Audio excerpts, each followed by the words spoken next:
Monday, showers and storms again, high of 84. That's the latest Chicago weather update. Right now, it's 81.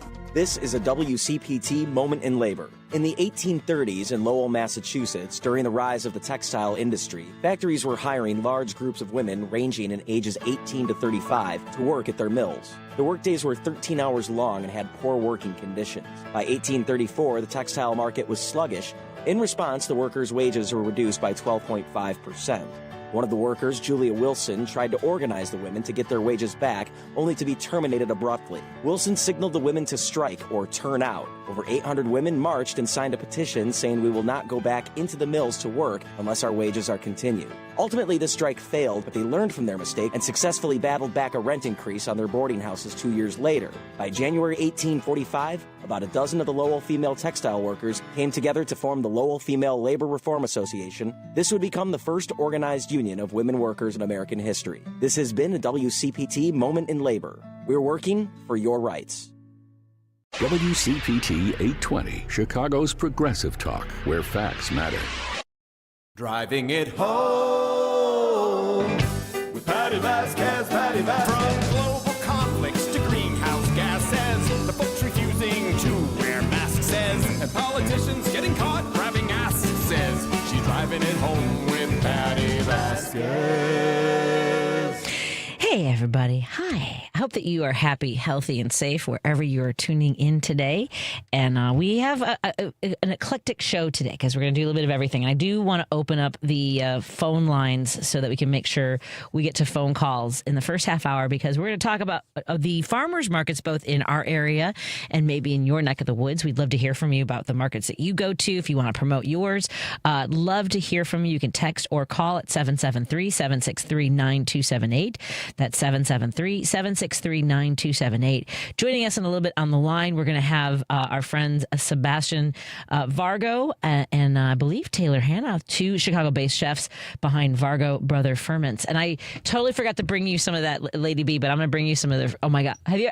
So I just finished my jar of garlic paste. It is, oh my God, so good. It's one of my favorite things. I get cravings for that. What do you like? Do you like pickles? Are you a pickle person? A little couple 2-3 pickles. They also do like fermented green tomatoes. I don't. Do I have you on the? I should have you on the board, right? I don't see it. I don't know if I probably messed something up over here. I can't. I don't hear Lady B. We'll figure it out. Oh, why am I hearing myself better? Is that it? I don't think I can hear you. No. We'll figure it out. So Vargo Brother Ferments is so good. I mean, they sell out almost every market. So tell me, what are some of your favorite things to pick up at the farmers markets? This is a great way to support local businesses, to get out in the community, to connect with your neighbors. We have our friends from Collective who do a great job with collaborating with artists. They have candles, they have jewelry, they have household items like tea cloths for your kitchen. And there's also great food you can eat at the market, whether it's Tamale Express or the urban dining experience is great. So I just want to find out, what do you like about your local farmers markets? 773-763-9278. This is an opportunity for you to call and let people know where your farmers markets are this weekend and beyond. If you live in Logan Square, tell us about your market. If you live out in Arlington Heights, if you live in Downers Grove, where are your farmers markets happening over the summer? And we also want to talk about tomorrow. We are going to be at the McHenry County Fair, broadcasting live from the McHenry County Fairgrounds, which are at 11900. I don't know how you do numbers like that. 11900 Country Club Road in Woodstock, Illinois. You can take the train right up to downtown Woodstock, maybe grab an Uber, somehow get a ride out to the fairgrounds. They're going to have Next Level Bull Riding Rodeo and the Alex Miller After Party tomorrow. I'm looking forward to the bull riding, I think. I'm always getting nervous watching folks do the bull riding. They're also going to have their tractor and truck pulls and Feudin' Hillbillies After Party on Saturday. The Demolition Derby by 4WD Promotions is on Sunday, plus tons of free daily events, livestock shows, carnival rides. I can't wait for the fair food. I'm going to be honest with you. I do like myself something fried, deep fried. I like my deep fried pickles, deep fried Oreos, their funnel cakes, all the things at the McHenry County Fair. And there's going to be exhibits, music, and so much more. So please stop by the WCPT 820 Heartland Signal tent and say hello. And we're going to interview fair exhibitors, McHenry County Dem candidates, and maybe you. And I also have some stickers, some silly stickers with my face on it that say driving it home with Patti Vasquez. You want to slap that on your computer or maybe stick it up someplace so we can spread the word about our show and the station. We have some WCPT stickers to give away and some magnets. So we would love for you to stop by, say hello, and we'd love to meet you tomorrow at the McHenry County Fair, where we will be broadcasting live. And you can go to McHenryCountyFair.com for all of your fair information. And again, look forward to seeing you. We want to thank our sponsors, Pride Coffee Roasters. We'll be seeing Jackie in studio shortly, I believe. Pride Coffee Roasters is the best single origin roasted to order coffee beans you have ever had. I love my new grinder. My friend Lilia gave me a grinder because Patty and Jackie were fairly chagrined by the fact that I was using my blender, and it does taste better, I'll be honest. So thank you so much to Pride Coffee Roasters for making something I love waking up to. Again, pridecoffeeroasters.com. You can put in an order in for a bean subscription. Maybe you want to buy some of their gay swag. I love my hoodie that says "Sounds Gay." I'm in. And again, that's pridecoffeeroasters.com. Thank you to our friends at Source Solar. Give Peter Sorellis a call or one of the members of his sales team to walk you through the process of getting solar panels on your house or business. When you go green, you save green, you do better for the environment and your future. Again, that's source.solar. And Peter has partnered with Illinois Solar for All to help you with financing and work that all out so it is to your benefit and for the property, the value of your property. That's source.solar. So instead of like source solar, it's source.solar is the website. You'll get all your information there. We want to thank our friends at Minocqua Brewing Company as well. Go to MinocquaBrewingCompany.com. Maybe put in an order for a can of, I don't know, Fascist Tears. It's my favorite. I love the Fascist Tears. I love the Fascist Tears. And today there's a great article by Dr. Malcolm regarding vaccinations, herd immunity, the science behind vaccinating. And if you become a paid subscriber, you can join our office hours. I did an office hours today and talked a little bit about my experiences in the disability and autism community when it comes to having conversations about vaccinations, because it has been an interesting journey over 21 years and how that's evolved, and even my own concerns and that gnawing fear because we'd heard so much out there, whether it was on Oprah or Jenny McCarthy on Larry King and all these platforms for years. I mean, how does it not permeate your brain and go, was that it? And the science is simply not there. There was recently a study where there were 0 cases of, I'm going to pull that up because it was in another country, of course, where they're actually doing science. But all the studies that were ever referred to were either fake or inconclusive when it came to autism and the impacts of vaccinations. It's simply not true. And one of the things I've always resented is using kids like mine as an excuse to not make sure our communities are safe. Like, I don't want my kid to, essentially what I'm saying is that people essentially are afraid that a child will turn out like my son.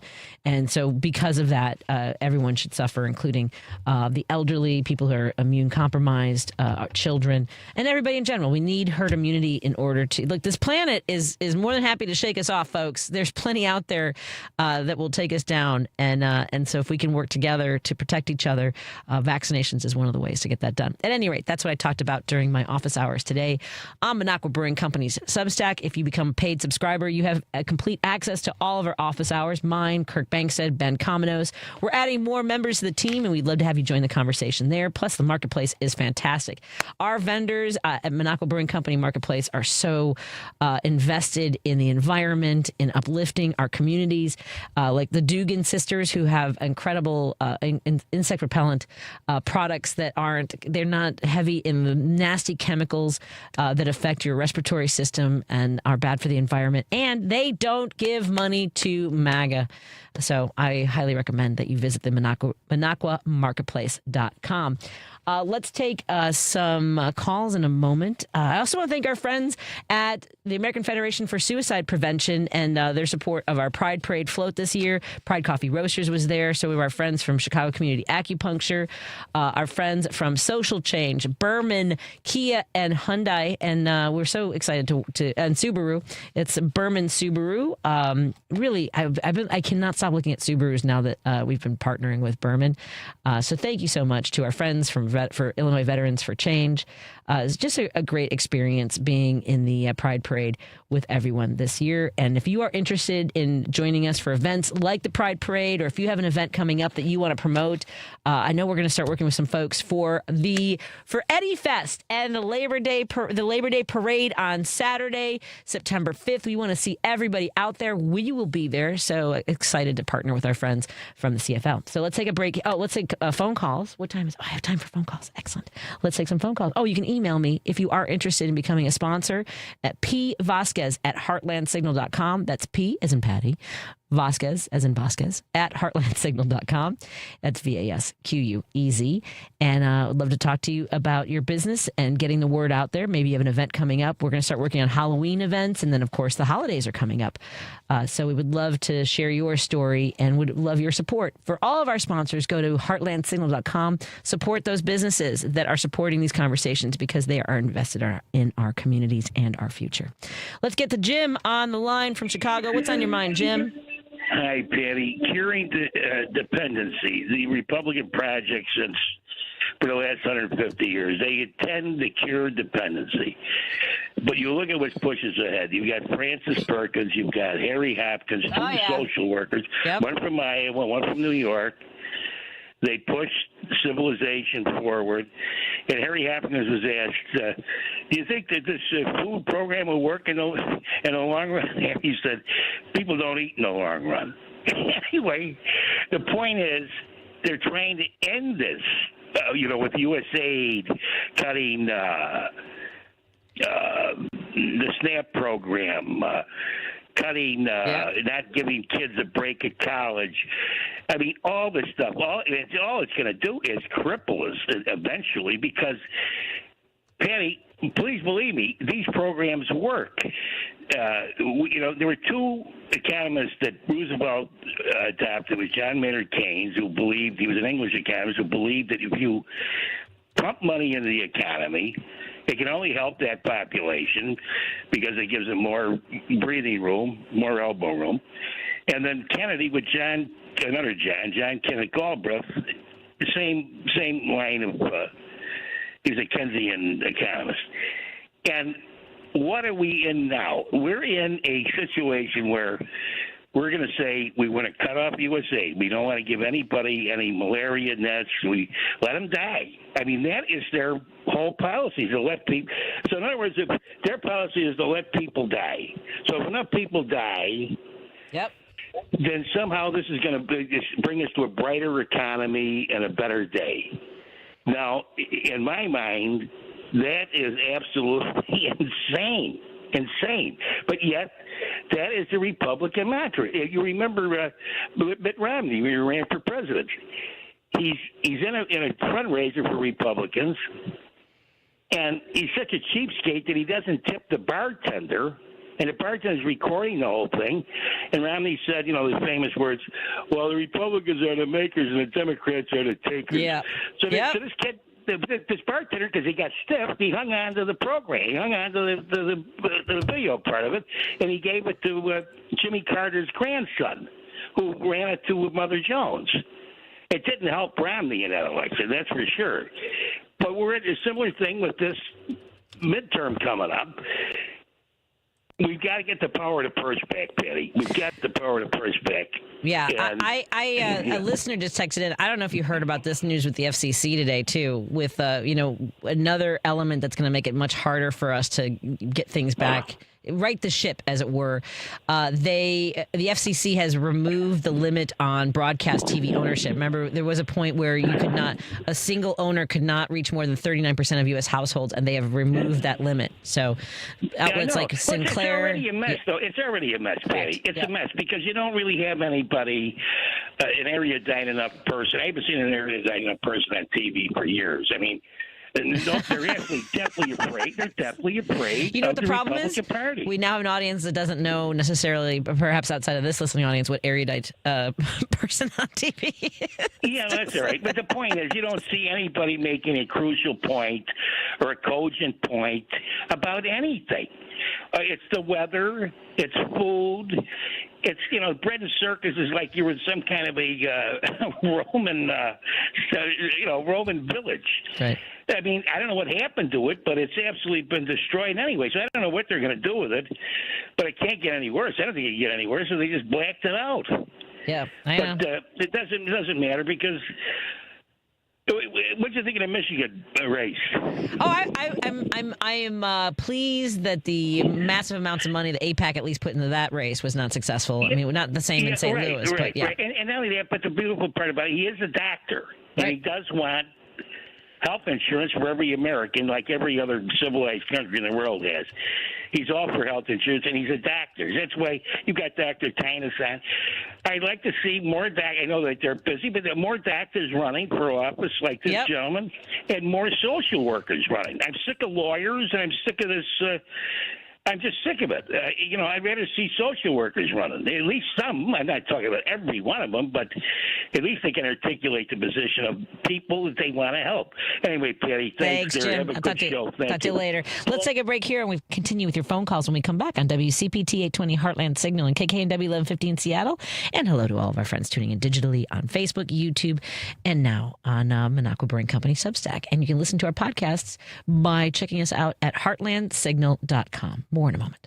You know that you can listen to Chicago's Progressive Talk on WCPT AM 820. Stream us live at WCPT820.com and on the TuneIn Radio app. Or you can ask Alexa, Siri, or Google to play WCPT from TuneIn. But now you have another option. We're simulcasting our programming overnights. 8 p.m. to 6 a.m. on WSBC AM 1240 for a clearer reception in and around the city. Chicago's Progressive Talk, WCPT 820. And now overnights on WSBC 1240 AM, where facts matter.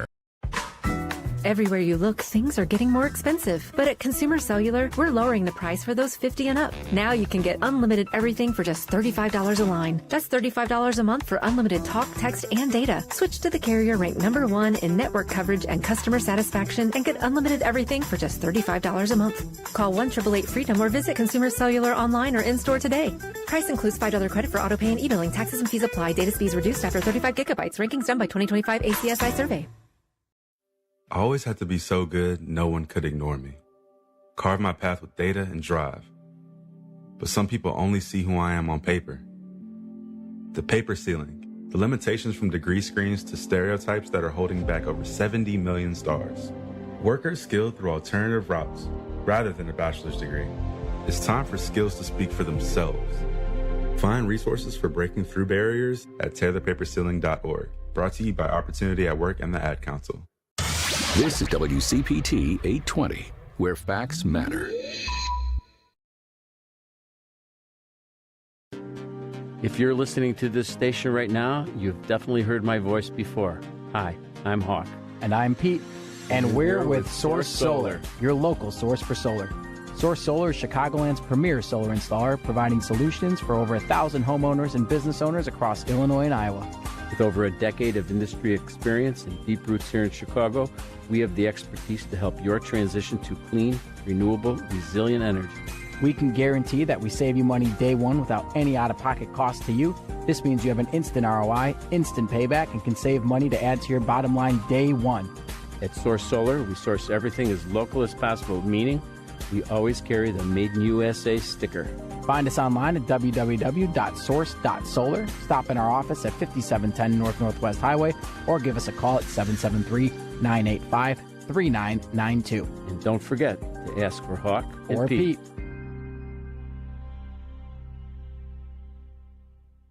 Patti Vasquez Vasquez is taking your calls now. We need to speak out about this. At 773-763-9278. Hello. It's Driving It Home with Patti Vasquez. We are driving it home, and we're taking your phone calls while we do that. 773-763-9278 is the number to call or text. And thank you, Jim, for texting and reminding me about the FCC and the decision to remove the limit on broadcast TV ownership. The move lifts a rule that said a single television station owner could not reach more than 39% of U.S. households. Meaning now corporations, very powerful billionaires. I mean, Elon Musk could just, basically get in every single household. And there used to be a limit on that. There also used to be, the fairness doctrine, which, I mean, nothing really matters anymore. And, a lot of us feel as though we are helpless and there's nothing we can do. And we get fatigued, we get outraged, we get sad. Anxious, all the emotions. And if you are looking for a community, want to gather and with like-minded people, there is an event. There's a vigil this weekend on Sunday, the 9th, on McCormick Avenue in Skokie. They're meeting in the parking lot of the north, in the North Park, north of, I'm terrible with directions, you can tell already, north of Tui, south of Howard. And this is in memory of Johann Sebastian Duran Guerrero, who was killed. And this is also for the 140 known victims of ICE and the 79 unknown victims in ICE's kidnapping, detention, killings. Grito Latino in Addison as well. And that is going to be in Addison, Illinois. So there are different events for folks. So they're trying to find they want to have at least 121 people to hold up signs with victims' names and donations. They're also collecting donations for the Niles Township Food Pantry, in particular hygiene products.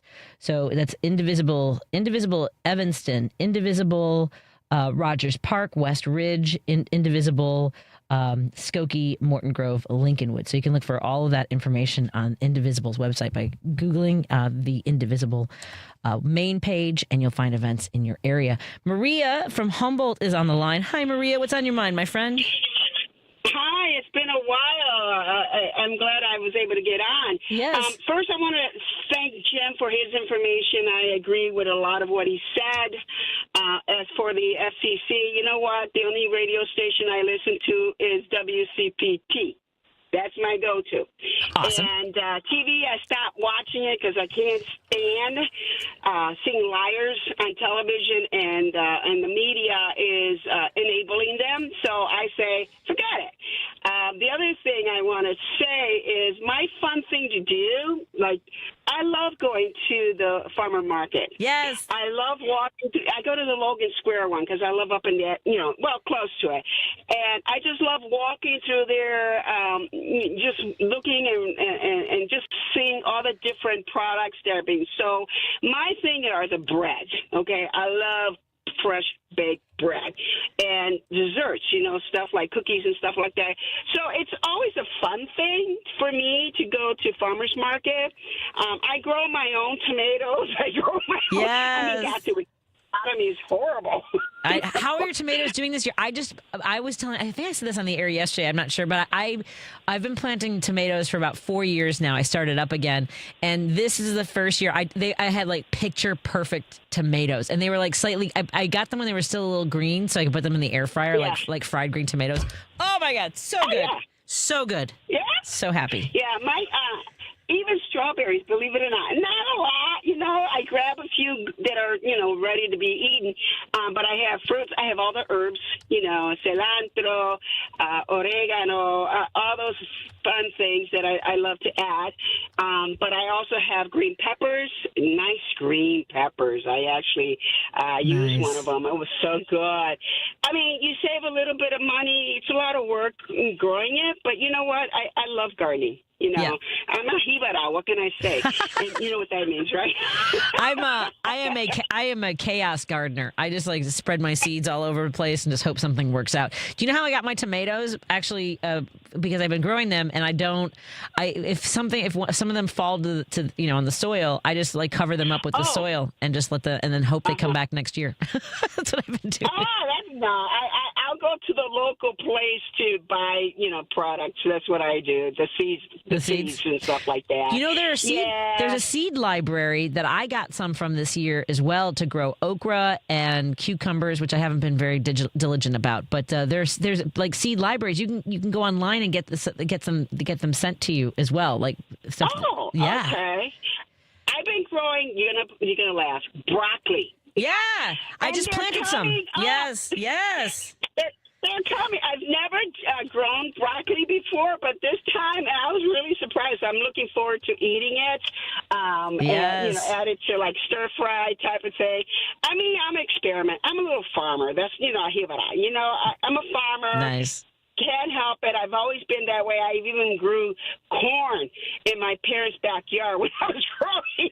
So, I mean, that's my thing, know. And with the economy the way it is, everything is so expensive. I figure, let me grow some stuff, and that way save myself a few bucks here and there. But it's the pleasure creating something, helping something grow. Yeah. I agree.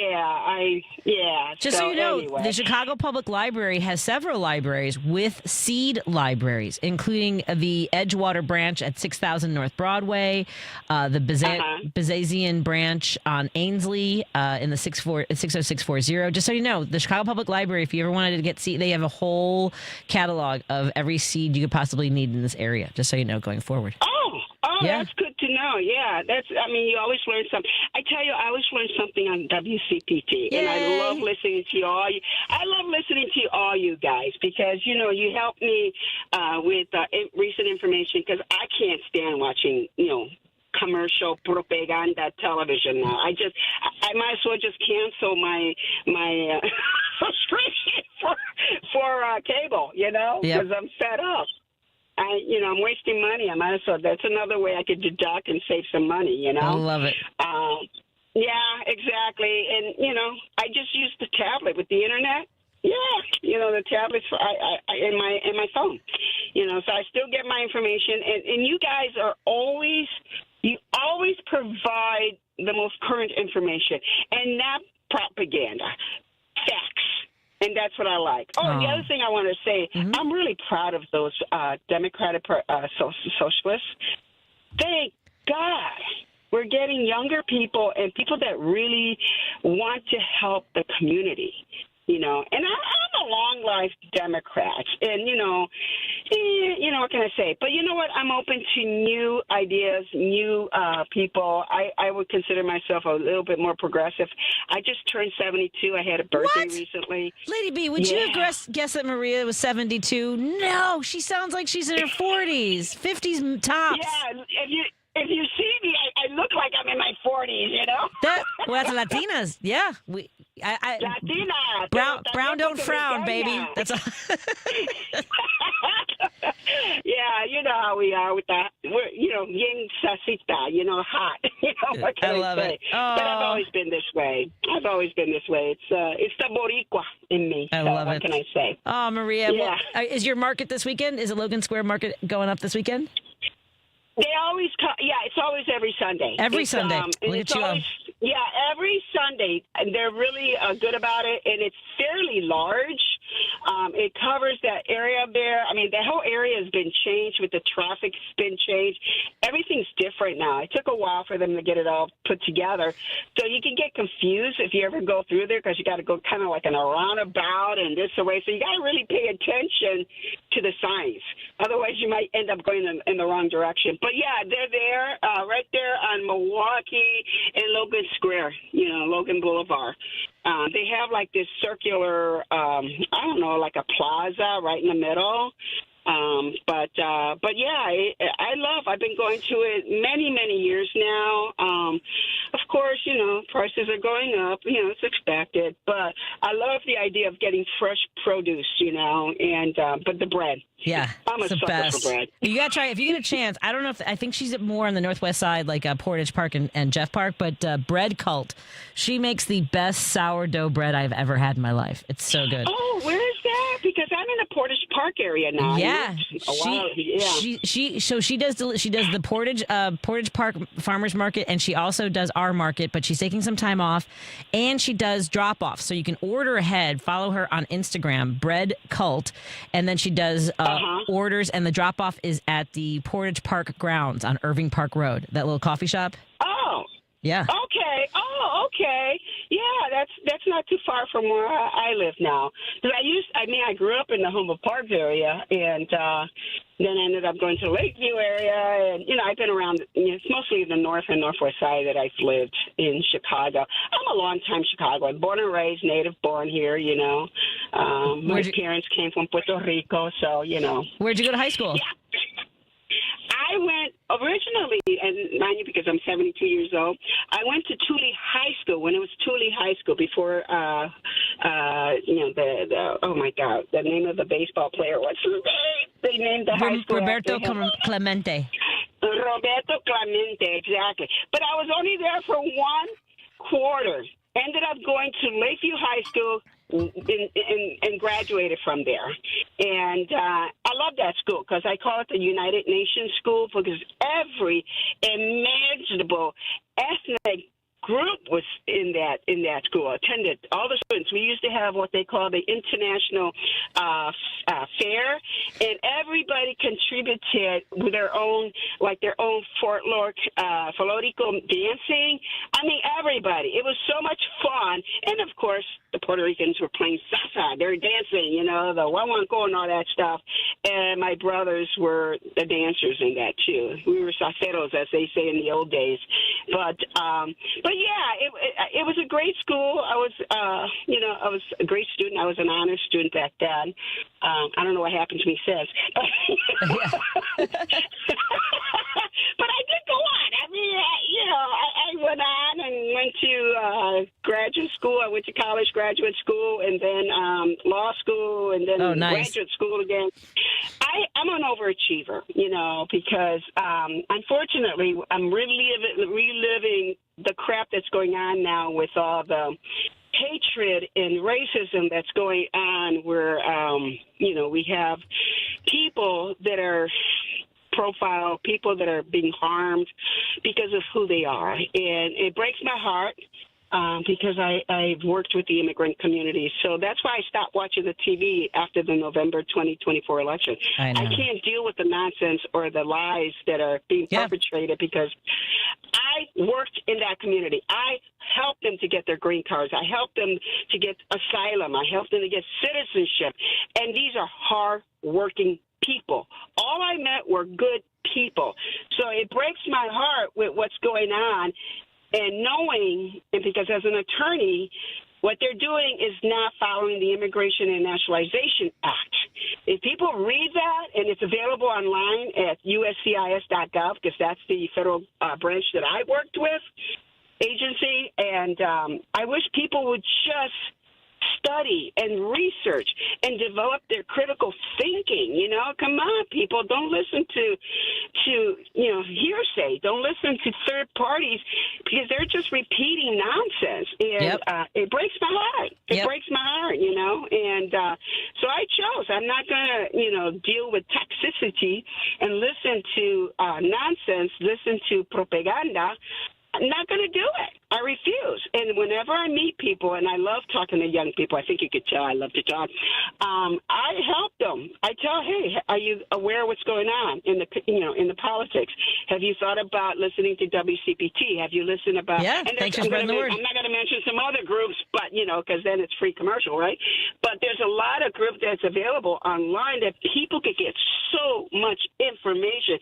There's these young people, young men, Adam and some other kids, they're young, and they're out there giving facts and I love following them. I have so much hope, and I'm so proud of the young people now. They're having a difficult time. They're going to have a difficult future. This right now is my future. This is what my future was when I was their age. But I'm still fighting. I'm still fighting for them. I hear you. I have to address something, and I have to take a break too. So I'm gonna to our conversation. And someone's texting in. I have something to help them out because they seem to not be able to read or understand history or laws. So I'm going to read that to them and then take a break. Thanks so much, Maria. I appreciate it. Yeah, thank you. It was nice talking to you, Patty. Have a good one. Here you go. So I have a listener who has repeatedly thinks that they've got a gotcha. So they want a definition. Sure, I'm more than happy to help you out for 8 USC 1325. I love this part, so let's read it together. 8 U.S. Code 1325, subsection A, improper entry. First offense, fined or imprisoned not more than 6 months. That's a Class B misdemeanor. Federal laws, junior varsity, sweetie. Keep going because you stopped early. Subsection B, civil penalty. Not less than $50, not more than $250 per entry. $50. Congress looked at that and said, you know what this calls for? A fine you could cover with a tank of gas and a Portillo's hot dog. I didn't say that. Congress made that rule in the statute. You've texted me all caps with 3 question marks. That's the whole document. There's no subsection E that says, and therefore do whatever you want. There's no paragraph authorizing an agent to fire into a moving car. Nothing in there about detaining an American citizen for 11 hours. Nothing about losing children. Because a penalty statute tells you what the offense is. It doesn't tell you what may be done to a person in response to it. And half the people we're talking about even are covered by this statute. Overstaying a visa isn't a crime. It's civil. Never touch 1325. Applying for asylum after you're here is expressly legal under Section 1158, written by the same Congress in the same title. So thank you for the homework assignment. I've read it several times. You read the first 11 words and hit send. Facts do matter, and that's why I finished the whole page. Ta-ta.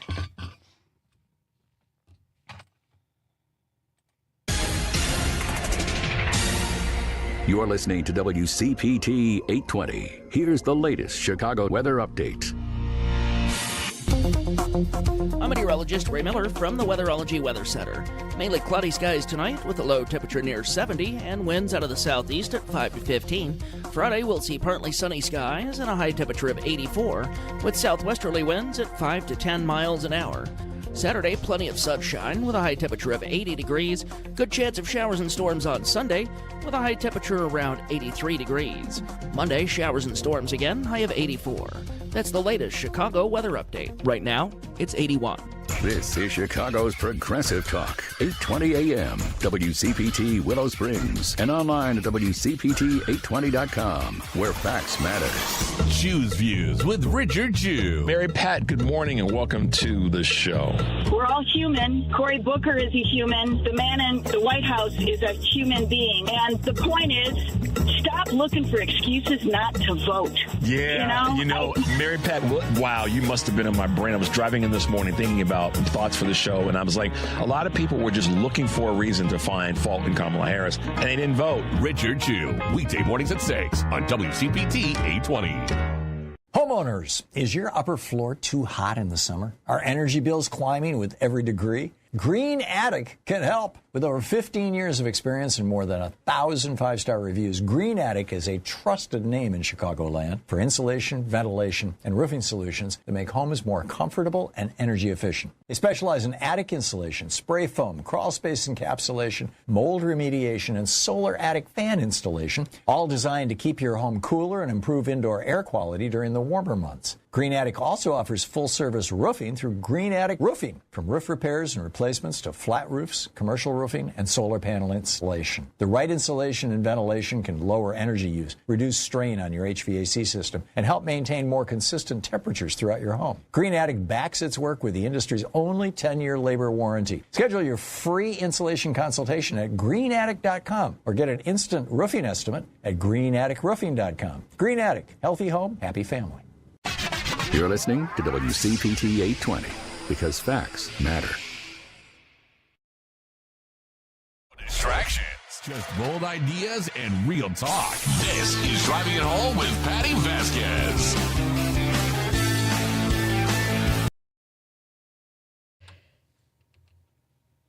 Oh, what just happened? The time ran out. Hi, everybody. You're listening to Driving It Home with Patti Vasquez. I'm sorry. I just had to address one more thing because there's a guy online who has there's a whole statute. He answered his own challenge by pasting a 1-sentence summary twice, 1 minute apart with clown in between. And here's what he pasted, because it's not the statute. That's a search result blurb. The statute has penalties in it, and his version has none because the penalties are the part that hurts him. So he asked me to put the definition, so I did. 6 months max, $50 civil fine, subsection B. He came back with a 1-sentence Google summary. Then he sent the same sentence again a minute later in case I missed it, which, because to be fair, these are the ones that I like to imagine him as being like a cockroach in a jar that's just like climbing around thinking that he's getting somewhere, but he's never going to get out of the jar. You're in the jar. But but look at the own words. Certain forms of unlawful entry, certain forms. That's your definition, not mine, which means the rest of it isn't covered. Visa overstays are civil. Asylum is legal under 1158. And you proved my point and repeated it for emphasis. So just enjoy yourself. Yeah, I mean, by the way, speeding is also a misdemeanor, and it actually costs. How many lives do you guys think are lost by speeding in this country? 11,000. Over 11,000 people die because people break the speed limit, and that's not even including infrastructure damage as well as medical bills. And actually, the immigrant population brings in over $1 trillion in revenue, whether it's taxes or work product. Anyway, we're just neither here nor there. So let's put, darling, I'm going to put you back in the jar and you have fun climbing up the sides of that jar. Right there. Okay, anyway. Hi, Jackie from Pride Coffee Roasters. Hi, Patty from Pride Coffee Roasters. And hi, Sebastian from Vargo Brother Ferments. Hi, everybody. This is my Jefferson Park Sunday Market. I don't have to go to now I have to go to your tents. Hello, I know you want some of our coffee later. Yeah. Here's it. So let me tell you, I just finished one of my jars. Do you guys do the garlic paste from Vargo? We've purchased that before. It's so good. Yeah. So we, of course, our sponsor. What was that, Sebastian? We can collab the coffee and garlic sauce somehow. Have you got something going there? I like that idea. So, Sebastian, tell us about Vargo Brother Ferments, because it's really one of my favorite things between the coffee, the tamales, and the incredible jars of goodness that you guys bring with you. Oh my gosh, thank you so much. Yeah, it's absolutely a pleasure to be here. It's an honor, especially with my homies Jackie and Patty. So happy to be here with y'all, not in person.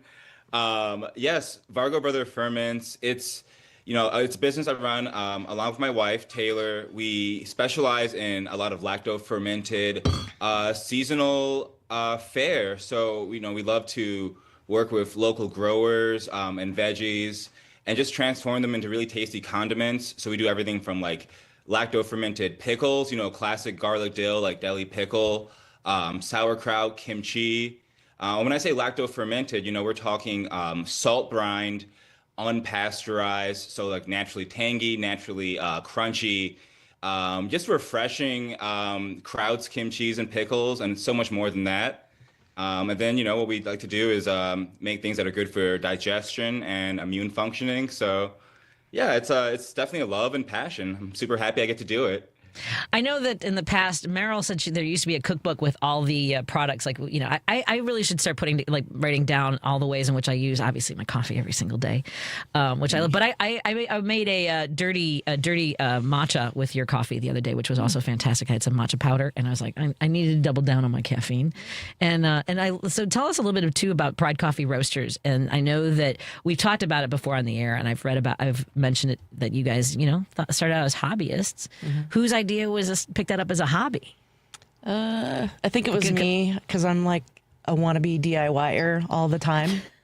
Most things do not work out very well, but I was tired of buying name brand coffee beans from somewhere local here, and not a local, but like more of a mass, corporate produced place. And I'm like, you know what? I want to try this out. So I did some research and learned that you could buy a popcorn popper that you do over the stove, and that's kind of how we started making our own coffee. And then it just kind of exploded, baby steps. Yeah. Yeah. And I mean, like, it is something when you decide to put your brand, at the forefront, right? So I think that, we all, because people get locked into this idea of like, well, if we call it this, then, certain people aren't going to buy from us. We don't need everybody. Exactly. Patty right? Can kind of elaborate on that. Yeah.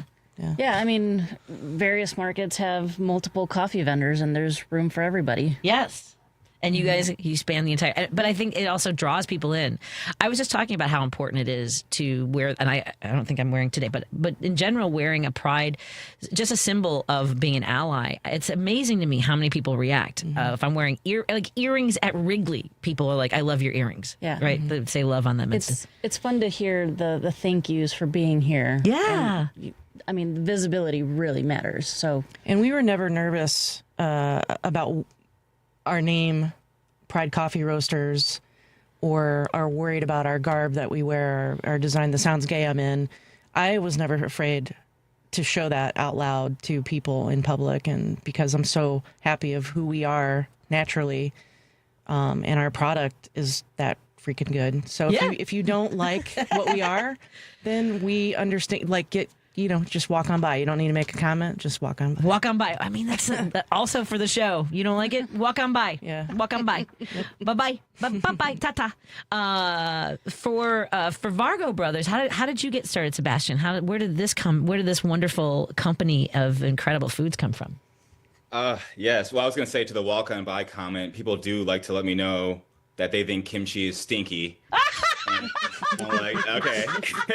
So is your opinion. Just say it. Right on. I love kimchi, so we have so many people. Exactly. Not for everyone, but the people that do show up for it are the ones that are so special. The business, as far as fermentation goes, is something that I fell in love with. I want to say around 13 years ago, in kitchens.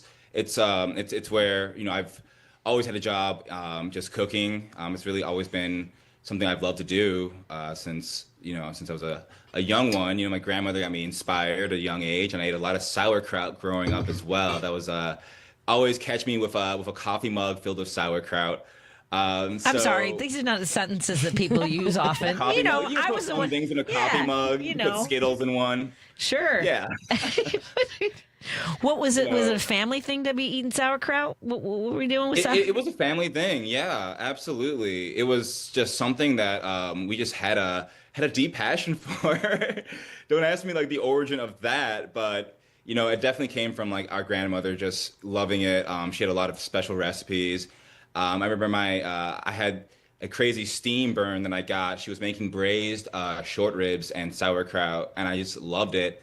And it was just cooking slowly, and I just remember peeking under the lid and burning my arm, but being worth it because it was delicious. But I've always just kind of grew from there, and then getting into cooking and having cool chefs who were down to just show me the basics and the functions of what was happening under the hood. And after that, once I learned that you could just preserve things and give them a second life and change the flavors, it was just game over. I just dove headfirst into that. When I met my wife and I met Taylor, we met in kitchens. And, I told her a long time ago that I wanted to have my own pickle shop one day or just do something with fermentation. So once COVID really took off, the pandemic, as we may have heard of it, we had that free time to try some stuff out. And eventually, it became me just making pickles from my childhood and making fun ferments and experimenting with it. And, now 6 years later, we get to do it for a living. So I'm always, every day, I try to at least once a week express some gratitude that we get to do this, even when we're super busy and swamped and trying to keep up.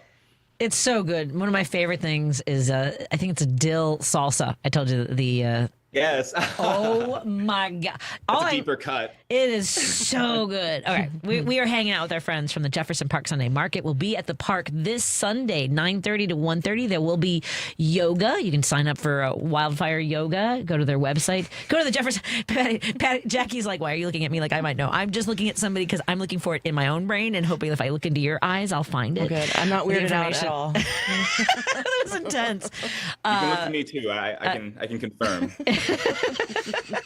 Go to Jefferson Park Sunday Market's Facebook page. You can also find out more about all the great vendors that will be there this weekend. As I mentioned, we've got Collective. I love their jewelry. I'm not wearing any of it, but I have so many of their rings. It's kind of getting ridiculous because I love them all so much. Plus, the artist will custom make items for you if you have something in mind, and she did a fantastic job. You can go to Jefferson Park Sunday Market, their Facebook page, as well as their website, which I'm trying desperately to find before I go to the break. Let's just go to the break, and we'll get the website when we come back. On WCPT 820 Heartland Signal and KKNW 1150. Hello to all of our friends tuning in digitally, and we have some calls on the line that we'll also be talking about farmers markets when we come back. And if you have a farmers market you want to promote, I don't have to corner the market. We talked about Logan Square. I think our friend Jeff is going to tell us about his Sunday market that he likes going to. 773-763-9278. Tell me about the markets in your neck of the woods. And if you haven't been to a market recently, Google them near you and get out there. Get out there with your neighbors. Skokies is fantastic. Edgewater is great. Portage Park will be next week. Just a few to name. Just saying. Let's be honest. The National Symphony may not be in his future, but he wanted to try violin. So you said yes because you love him. And if you love him that much, love him enough to make sure he's buckled up and in the back seat.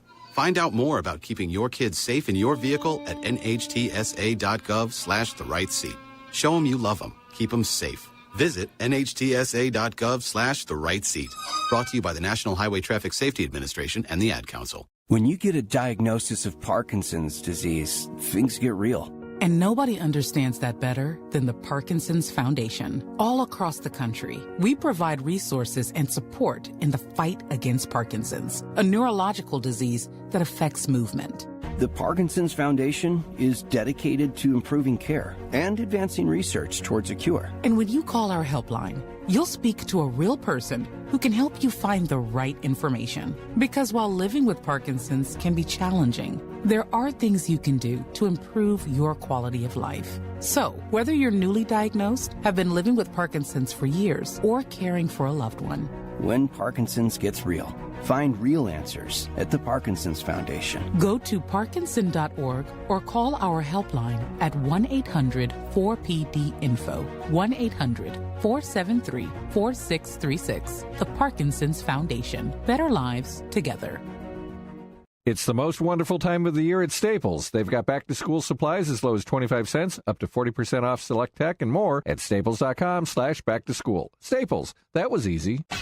You're listening to WCPT 820, because facts matter. Here's great news for those Chicagoans heading up to southern Wisconsin.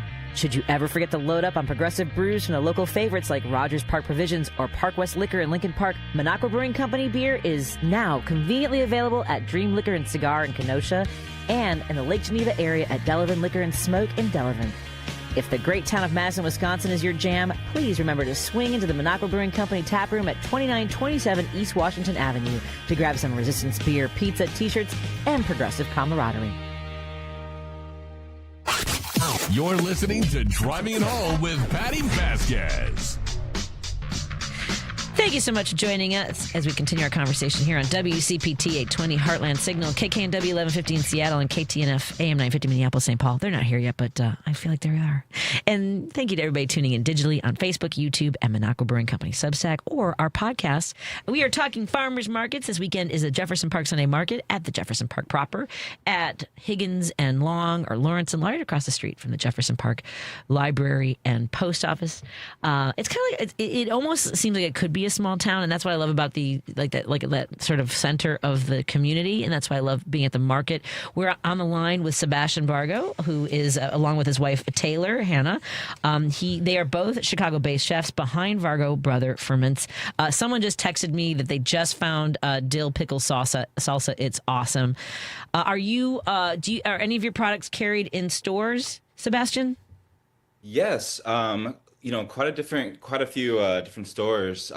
We stock in Wild Onion Co-op over on, I think that's like the 7000 Clark area up north. That's an excellent co-op. They have, so many awesome local vendors. Always recommend that one, Wild Onion Co-op. And then we're in a couple smaller stores. Oh, that's right. Oh, yeah, one of our favorite stores, 40 Acres Market in the Austin neighborhood, is just one of the most beautiful grocery stores. They've been around for a short while now, but they're just bringing a lot of beautiful produce and everything into that neighborhood. And then we dropped off some collard green kimchi and two different types of kombucha to Southside Market over on 79th. So that's a really beautiful co-op as well. So just so many, all of our vendors are just amazing people. I love we it. love them. Same. It was funny. You said something the other day because when there's still the juice in the bottom of the jar. You said, when you have that itch, and like that's such a great way to put it. I have that itch for the taste, and I keep I keep the liquid there so I can take a sip of that too because that's also good for your bio system, right?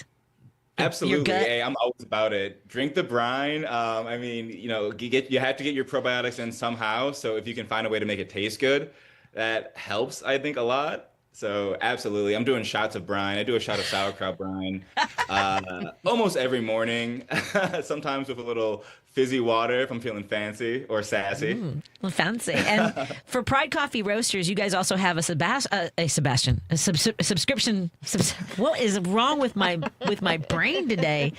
You have a subscription that folks can order and have it delivered, right? And That's right. This is something that they can choose one, and then you also we're very flexible, but the typical subscription service is one of our 11 different or 10 different origins, and then a fun blend that's exclusive to the subscription service. So you won't generally find our fun blend at the markets. So you have to subscribe and sign up to ensure you get that. And we do local delivery only for that, or you can pick up at one of our local markets. We do. Excellent. And Sebastian, what do you want folks to know about the products that you have out there, whether it's at the markets, how they can find you at the markets, how they can find you in the stores? What's the best way to follow you? Absolutely. I always say that, we have a very fun website. So just, I definitely suggest VargoBrotherFerments.com. We also have lots of zines, informative information as well that we love to just put out information to the public. I would say come see us at your local farmers market. It's summer. It's beautiful. Come touch some grass. Yes, catch us anywhere from Portage Park to the beautiful Jefferson Park Market over at the Memorial Park. We also do Horner Park as well. It's another beautiful one.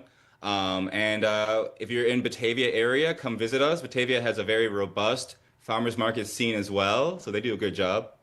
Excellent. Oh, and Uptown, of course. Uptown Wednesdays, 2:30 to 7. Excellent. Now you know where to find the Vargo Brothers at VargoBrotherFerments.com. That's VargoBrotherFerments.com. And we'd love to have you and Taylor in studio next time so we can all hang out. Sound good? I would love it. Excellent. Because I'm keeping Patty and Jackie. They don't know that yet, but I'm locking the door. They can't go anywhere. I'll talk to you later. See you on Sunday, my friend. Yes. Bye, thank Sebastian. You. Bye, have a great one. Bye, Taylor. Thank you. Let's take a break here, and we will continue our conversation. We're going to have our friend Ben Cominos on, but I want to talk a little bit more with our sponsors, Pride Coffee Roasters. So proud to have been with them at the not only the Jefferson Park Sunday Market where I volunteer, but also the Pride Parade. Again, PrideCoffeeRoasters.com. I know everyone was so supportive of companies like theirs in June. They're proud all year, folks. So go to PrideCoffeeRoasters.com, and we'll continue our conversation. And I'll get our callers on the phone as well in just a moment on WCPT. KKNW and digitally. Sorry, Lady B, I'm so late. Here we go. WCPT replay. She is Brooke Fletcher. This year, 2026, you became the first woman to serve as the White Sox TV game analysis. What does that accomplishment feel like? It was a really proud moment for myself, for my family. The week, coincidentally, my family was up there for another opportunity with the White Sox. So being able to kind of share that with them was really special. But I think it just is showing, it's just a representation of all the hard work that I've put in throughout my career. Yeah, it was the last minute, but I don't think if I was presented that opportunity when I was younger, I would have had the confidence to kind of jump right into that seat and kind of take the bull by the horns, if you will. So I think it just kind of represented how much I have grown and just kind of the confidence that I developed. And I always say, like, you never know what you're capable of until you just make yourself a little uncomfortable. So that was probably the biggest thing I took away from that opportunity. Keep listening to WCPT 820 because facts matter.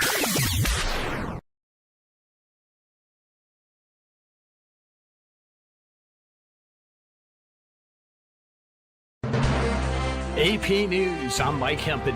President Trump is trying again to end birthright citizenship. President Trump signed 2 executive actions on immigration. One deals with birthright citizenship. It would limit the number of people eligible to become U.S. citizens after being born in the country. The second would curb birth tourism, increasing visa restrictions on people who want to give birth in the U.S. This will give us the right to do it in a much more forceful manner. But they've taken birthright citizenship and they've made a joke out of it. The president tried at the start of his second term to end birthright citizenship. 2 months ago, the Supreme Court upheld a broad conception of it, rejecting the president's previous attempts to declare children born to people in the U.S. illegally or temporarily aren't American citizens. Unfortunately, we had a bad decision, very unfair decision. Our country suffers because of it. And we're ending it a different way. Opponents had sued, saying the earlier executive order went against the 14th Amendment. The president says he thinks his latest actions would be constitutional. Ed Donahue, Washington. A Senate committee has voted along party lines to hold Dr. Anthony Fauci in contempt of Congress over his refusal to answer questions at a hearing on his handling of the COVID-19 pandemic. Chairman Rand Paul explains the vote by the Senate Committee on Homeland Security and Governmental Affairs. We're voting on whether a witness who has received the benefit of a sweeping federal pardon can be ordered by this committee to answer questions and then defy that order without consequence. The vote sets up a referral to the Department of Justice for a potential investigation over whether Fauci properly exercised his constitutional rights. A Spokane County detective who interviewed the man accused of starting one of the city's 3 wildfires says the man planned it for 2 weeks. This is AP News.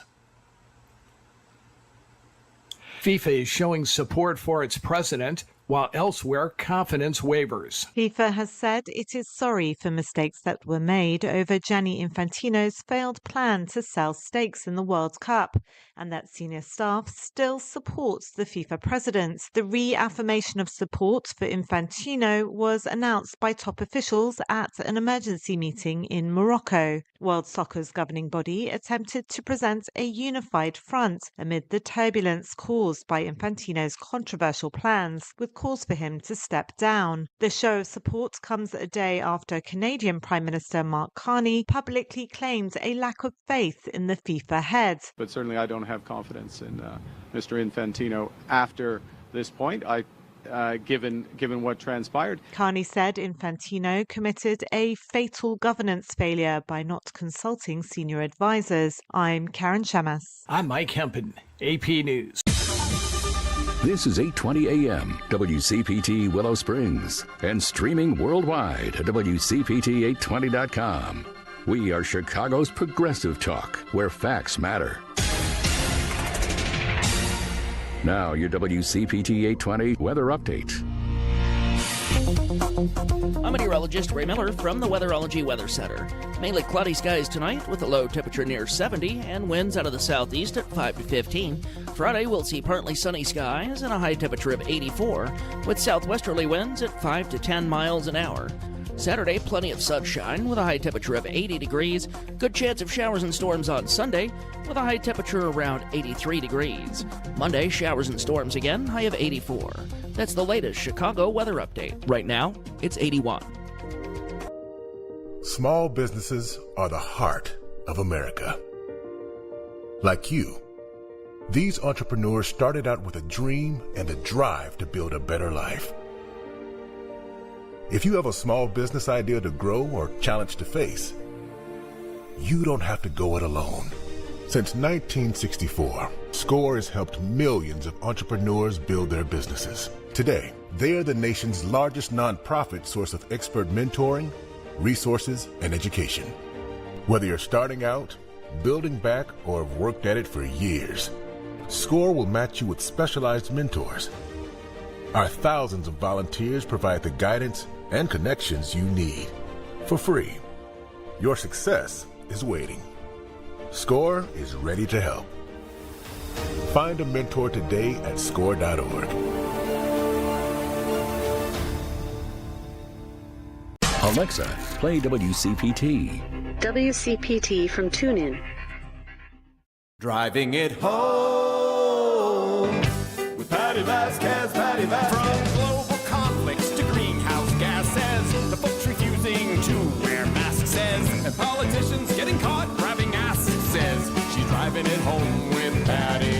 Vasquez. Thank you so much for joining us as we continue our drive home here on WCPT 820 Heartland Signal. And joining us in the overnights, we have KKNW 1150 in Seattle and KTNF AM 950 Minneapolis, St. Paul. And of course, everyone tuning in digitally on Facebook, YouTube, and now Minocqua Brewing Company Substack. And thank you to those who listen perhaps in the future or, well, definitely not in the past and not right now. So our podcasts are available after our shows are over on heartlandsignal.com. And all of our shows live on my Facebook page, the Patti Vasquez Show page. Joining me in studio are one of my favorite. I'm so sorry, I shouldn't say my favorite sponsors. I love my sponsors. Your favorite coffee. My favorite coffee providers. Yes. I love Peter Sorellis too. I love Kirk Bankstead and my friends Angela from American Foundation for Suicide Prevention. My favorite people to wake up to. Because I wake up with Patty and Jackie. See, that's how it's different. It's my favorite sponsors that I wake up with. I don't wake up with Kirk. I don't wake up with Peter Sorellis. I wake up with Patty and Jackie from Pride Coffee Roasters because that's what's in my coffee maker. The best single origin roasted to order coffee beans you've ever had. Do you like that line that I use? Every cup of coffee tastes like a love letter in a mug. Yeah, is that that's okay? Great. I'm so proud that you got a grinder. I did get a grinder from Lillian, not the app. I got Ben Cominos is on the line. Now Ben says he's not much of a coffee drinker. Ben is now. Is it still Outside the Box? Is your podcast? Is the show that you have? So the host of Outside the Box.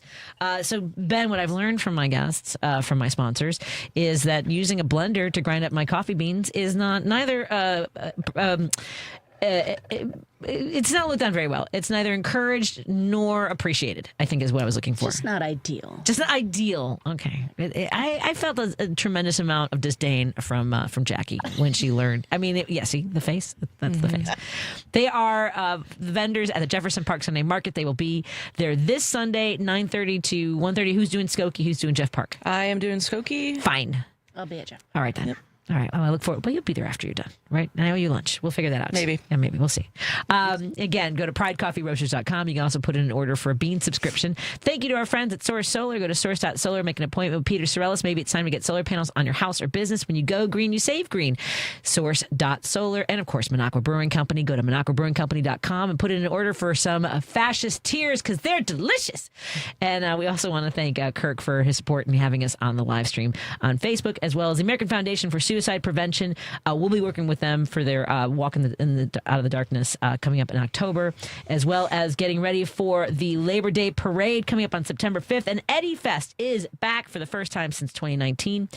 Now, let's talk to Ben first, and I've got some callers on hold since I've already talked to Ben a little bit. Ben, do you go to farmers markets? Are you a frequenter of? Yeah, I didn't used to. That is a new Wisconsin tradition for me. It's a nice thing to do on Saturdays. They didn't have them in Pittsburgh, or you just didn't go to them? They might have.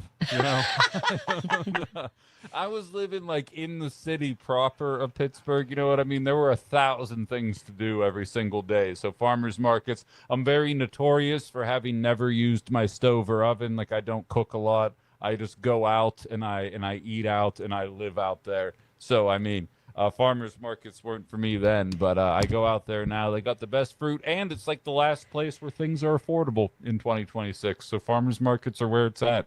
And I have to. There's a guy that everybody swears by that has eggs, and they were so Patty and Jackie were like, "You got to go get those eggs right now." Who's that guy who feeds his chickens cornmeal and That's densest, John Paddock. John Paddock, Paddock Farms. That was. It was unbelievable. Steve was afraid to touch them because he was like, "Well, I'm just going to make scrambled eggs." I'm like, "Don't touch my eggs," because they make great sunny. I'm a sunny side up. How do you eat your eggs? What's your? It depends what's with it, but I'm more of a hard fry. But I break the yolk, and then I like a medium. All right. How about you? I'm an over easy. Over easy. How about you, Ben? How do you take your eggs? Scrambled every eggs. single time. No Paddock eggs for you. Yeah. Just kidding. That's fine. That's fine. Okay, I'll take my ball and go home. No, I'm teasing.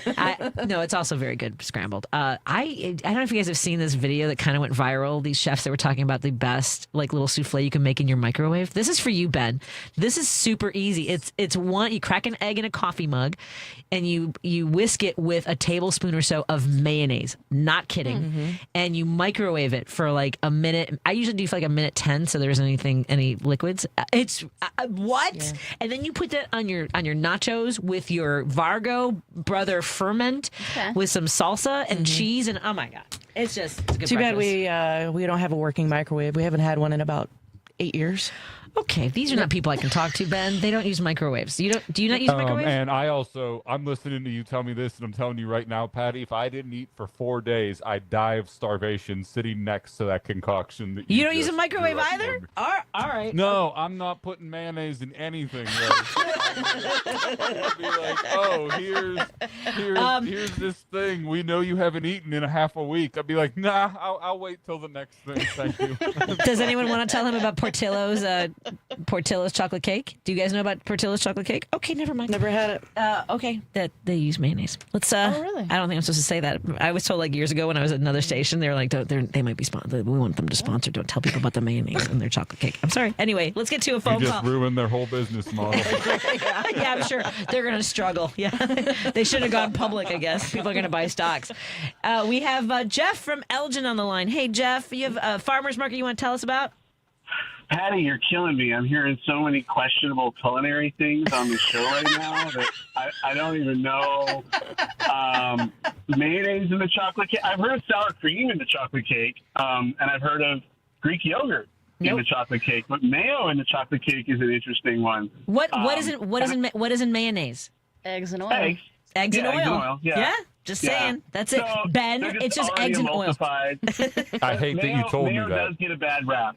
I honestly say mayo gets a bad rap, especially when you make it from scratch and do an aioli. It's good. Here you go. Yeah, the jarred stuff, I get it. While people are fearful of the jars, you can Google it. Mayonnaise is famous at Portillo's. It is a secret ingredient in their legendary chocolate cake and famous chocolate cake shake. Yeah, it adds rich moisture, so it makes it moist. I know how much people love that word. Ben is gagging. Moist on the radio more often. Yeah. Tell us about your market, Jeff. Speaking of moist, I think Fired Up Feisty Fact Check Patty needs to make an appearance more often on your show, because that quoting chapter and verse from the U.S. Code kind of got me feeling a certain kind of way. So just throwing that plug out there for you. I got to plug the Elgin Farmers Market. It is a Friday market, so tomorrow it is 3 to 8 downtown Elgin. Ample parking, but if you take public transit, you can literally see the farmers market location from the Metra or the Pace Bus Depot right across the river. Awesome. It's great. They're always looking for new booths, and they've actually been trying to find an indoor location so they can extend their season a little bit and run more into the fall and start earlier in the spring. So if anybody's got hookups out there with ideas for them, they're always looking for cool stuff. And I got to put a plug in for the Park Ridge Farmers Market as well. My brother and sister-in-law swear by that place on Saturdays. Also right by the Metra in downtown Park Ridge, and they have some amazing baked goods. So shout out to Maria, I think, who was loving on the baked goods earlier. And I also, PSA, if you're trying to bring people out to the McHenry County Fair, please do not have anybody just show up at the Metra in Woodstock without a prearranged ride. Okay. Because they will find a shock to the system trying to find a ride from there to the fairgrounds, because it's not like you can pick up an Uber like it is downtown. Uber drivers, get your butts out to McHenry County so people can get rides. Uber, if you're looking drivers, if you're looking for some work, I think there's some. Thanks, Patty. You just created surge pricing in Woodstock for the weekend. Great job. Way to keep the economy going. And hey, speaking of the economy, market days, North Halstead Market Days is this weekend. 10 to 10, man. Check it out. Also, it's gotten much more local since COVID. Nice. It used to be very commercial, and they bring a lot of vendors in from outside. They've carved out special areas now for local food vendors and stuff. So it has gotten much more to its roots of being more of a local vendor, arts and crafts, like places that had stuff on the street that it did back in the day when I first started going to market days like 30 years ago. Anyway, awesome. Thank you. Have a great week. Thank you, Jeff. I appreciate that. And thank you for staying on hold for a while. So, Ben, one of the things that we're talking, because, we're discussing farmers markets. And of course, for me, as you mentioned, some of those prices are more affordable than they are at the grocery store, because people used to, could be concerned about how much things, they're like, oh, farmers markets are more expensive now with everything going up. What are you hearing in Wisconsin about the cost of things, whether it's gas? I know we have a lot of ag in your area. How are folks doing in Wisconsin? I mean, it's exactly what you think it is. I mean, especially 70% of our industry or some stat like that comes from agriculture. So with people expecting the cost of fertilizer going up and things like that, it's rough out there. It's hard. It's hard to contend with. It's the kind of difficulties that it actually drives me nuts. Like, doing political talk the way we do, the idea that anybody who is representative of the economy that we are in right now is even polling at 20% blows my mind, because nobody is doing all right right now, and it's just a matter of hanging on for dear life. I that's the thing, is that, like, I know that we've talked before about your listeners, because you appealed to people who might disagree with you. I guess I was surprised at the Skokie Farmers Market when I was there with Jackie and Patty. A woman came up to me and was telling me her sister listens to the show and she's MAGA, but she likes my show, which I thought was really interesting, because I have a tone. Yeah, well, that's my go-to line right now. Is up until the day I was fired, there were still MAGAs that say, I really like that outside the box. He's such a moderate. And then, like, meanwhile, I was up there like, we need to tax the rich and Medicare for all, and let's tear the system down. But just expressed in a way, I'm being hyperbolic now for how I was saying it, but it's a matter of how you say it, not what you're saying, because nobody even expected what I was, the entire time, which is kind of wild. Yeah, I agree. And let's take a quick break and come back. I've got a couple phone calls. I don't know let's ask Paul from Seattle what he wants to join the conversation with. I know that Dave from San Francisco wants to talk about economics. I don't know if it's guns and butter, which nobody sells butter at the farmer's market, do they? But, does Finn's? Finn's might have. I know they have tallow. Oh my God, you guys! I'm defrosting some of their Hungarian sausages today. Very excited about that. Let's take a break here and continue our conversation with Ben Cominos. He's the host of Outside the Box. That's Outside the Box on YouTube. Become a subscriber there. He also broadcasts every single day. I'm an Aqua Brewing Company Substack, but go to YouTube as well and subscribe there, because we're trying to get him over 1,000. That's when he starts being able to make a better living. Huh? If I can, the channel's just named Ben Cominos. It doesn't have anything to do with Outside the Box. So it's just Ben Cominos on YouTube. Ben Cominos, not just Ben Cominos, but just Ben Cominos, but just is not in the name. It's Ben Cominos, Cominos. Traditional spelling. More after this on WCPT 820 Heartland Signal, KKNW 1150 and KTNF AM 950. Thank you all for being here digitally as well.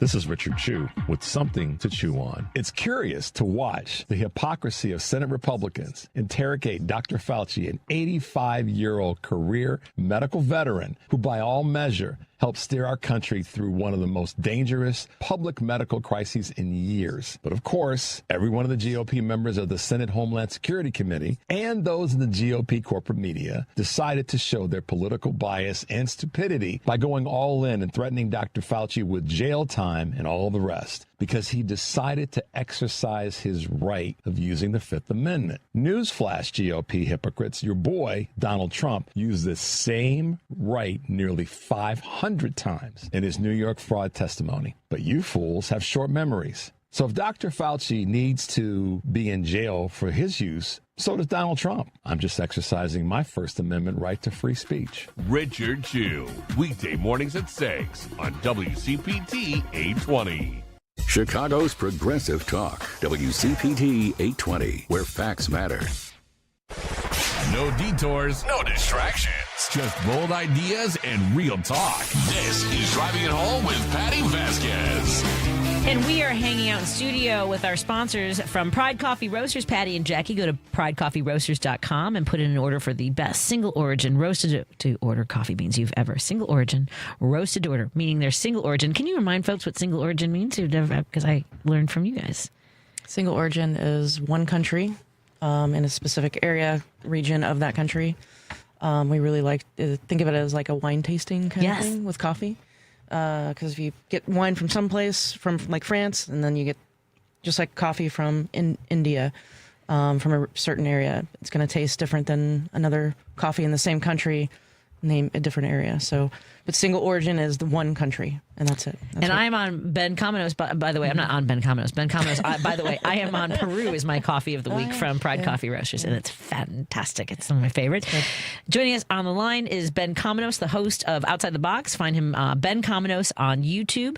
And we were talking a little bit about how Ben appealed to MAGA voters. You say MAGA or MAGA? Everyone says MAGA apparently sounds too gentle. MAGA. That sounds pretentious. Yeah, MAGA. MAGA sounds pretentious? All right, then MAGA. Yeah, it does. MAGA it is. Hey, MAGA. Put a pinky out. That's pinky right. out when you say MAGA. We're going to talk. We have a listener who wanted to talk about that in a moment. But also, I think that you can sort of thread that line. I think that you sound angry enough about everything that's going on that it's appealing to folks that might not otherwise listen to the issues that you take on, which includes economics. And Dave from San Francisco wanted to talk about economics. Dave, what's on your mind? Oh, well, I can mix any number of your topics. First one, coffee. Yep. Let's see, if I remember right, Voltaire would drink as many as 50 cups of coffee a day. Well, and no wonder he thought this was the best possible of all worlds. he was over caffeinated. And that was a good joke.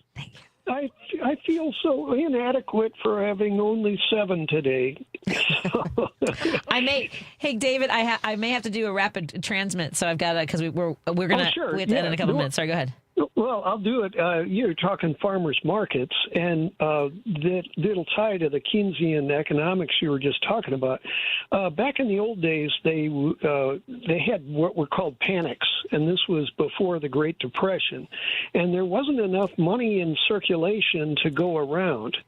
In the old days, they had gold, and they would print 10 times more paper than there was gold in the treasury, but sometimes they would drop it to 9 times or 8 times, and so nobody'd be able to pay their rent or get their bills paid because there wasn't enough paper to go around.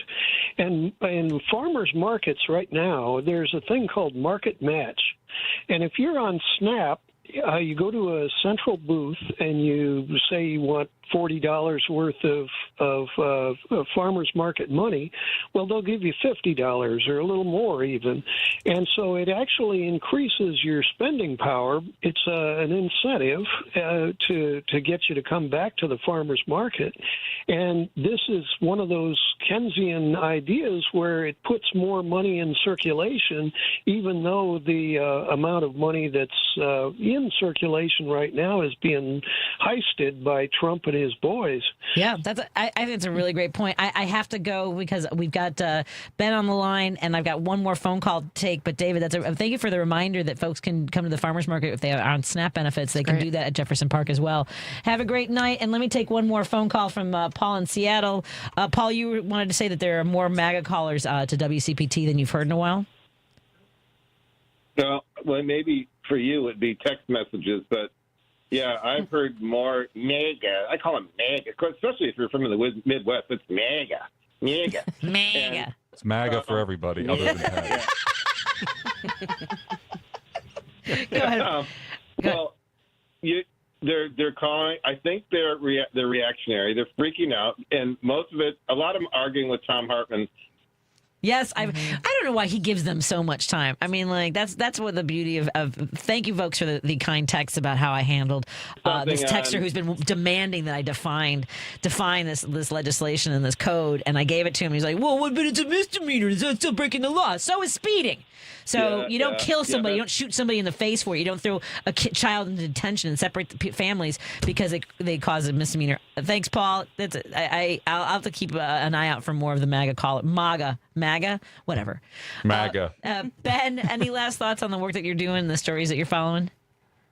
I mean, yeah, just it does tie into what we're talking about here, and we're seeing a lot of this success with one particular gubernatorial campaign up in Wisconsin. But data centers are a big-time bridge right now between MAGA, liberals, and progressives. And in Wapaka, which is about 30 miles west of me, they held a zoning meeting at 9 a.m. on a Thursday today, thinking that nobody was going to show up. And there's a picture up right now on my Facebook page. You physically could not get into the building. That's how many people showed up at 9 a.m. to tell people They don't want this happening. And when that happened, they ended up rescheduling the meeting. That many people showed up, and they canceled the meeting. People called off work. They did all the things that you need to do to get there, and they're like, we'll do this at another time, and they're intending to try and sneak it past us here. Like, you talk about bridging gaps, understanding that people at the very least want this to be public is very necessary, and they're banking on a lack of media transparency to cover it. And I guarantee you there's similar things happening in everybody's neck of the woods down there in Chicago as well. But that's what I'm on right now. Well, that might be why the FCC is limiting that the 39% for broadcast. They're eliminating the limit for how much corporations can own, how much of the homes they can get into. And it used to be 39%, and they've eliminated that. So maybe it's also to force data center information. Ben Cominos, the host of Outside the Box. You can find him on YouTube, Ben Cominos. Subscribe and get him over 1,000, folks. That's our mission. Come on, folks. And I do have an election watch special Tuesday night on that channel. So if anybody wants to watch the results come in with me, just search my name, click the F and subscribe button, and we'll be doing that together there. Thank you, Ben. Have a great night. Thank you, everybody, for tuning in. We've got an interview coming up in just a moment with Joel Dinerstein, who this was a great interview. I was proud to record that. Thank you so much to my sponsors, Pride Coffee Roasters. I'll be at the McHenry County Fair tomorrow. Thank you, Lady B. Do I hit it or do you hit it? You got it? You're listening to WCPT 820. Here's the latest Chicago weather update. I'm meteorologist Ray Miller from the Weatherology Weather Center. Mainly cloudy skies tonight with a low temperature near 70 and winds out of the southeast at 5 to 15. Friday, we'll see partly sunny skies and a high temperature of 84 with southwesterly winds at 5 to 10 miles an hour. Saturday, plenty of sunshine with a high temperature of 80 degrees. Good chance of showers and storms on Sunday with a high temperature around 83 degrees. Monday, showers and storms again, high of 84. That's the latest Chicago weather update. Right now, it's 79. This is Chicago's Progressive Talk, 820 AM, WCPT Willow Springs, and online at WCPT820.com, where facts matter. Hi, I'm Kevin Love. Sony Pictures Animation's film GOAT is out now, and we've created something special to go with it. Inspired by the film, GOAT Beyond the Game is a free curriculum that gives kids creative ways to support their emotional well-being. Designed to help kids build their confidence, stay focused, and navigate their emotions, the program brings the film's core themes into the classroom through fun activities. These are evidence-based tools that actually work and will help kids discover they have the power to change the game. Visit kevinlovefund.org and download it today for your classroom or family. Alexa, play WCPT. WCPT from TuneIn. You're listening to Driving It Home with Patti Vasquez.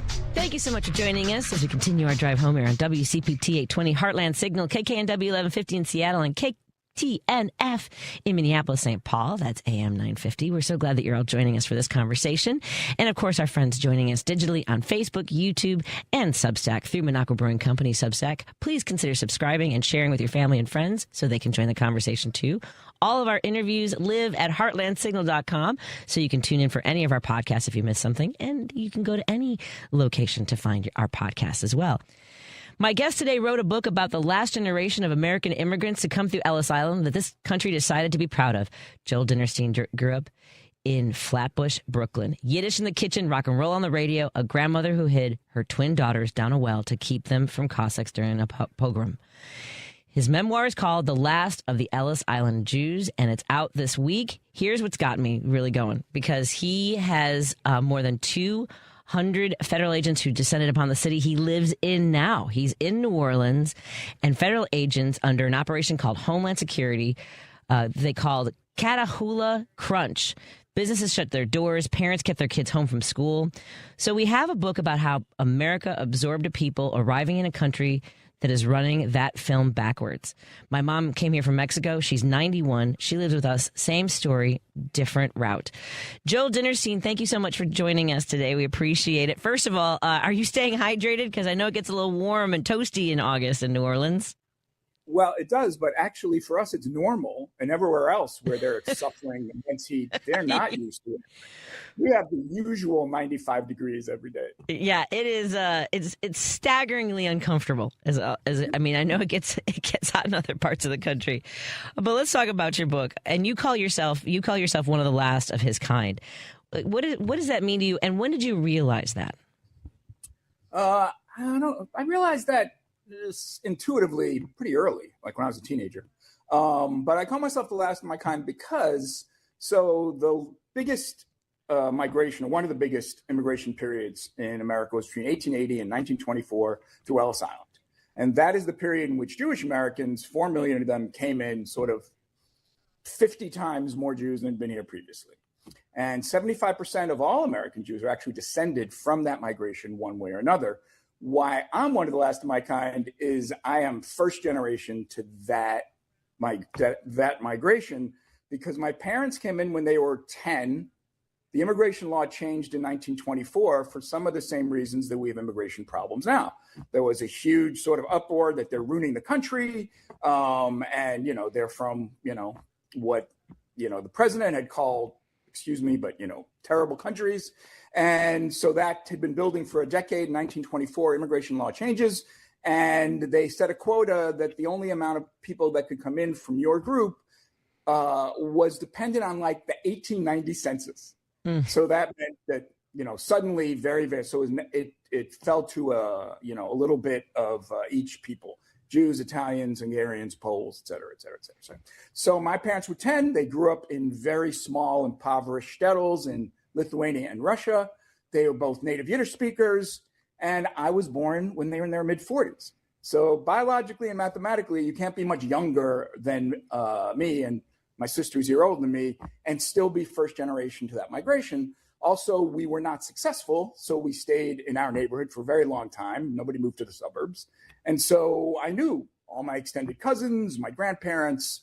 And so I have very much kind of firsthand testimony of about 4 generations of American Jewish life in the 20th century. And believe me, I talk to a lot of people, and this is not this is a very unique position.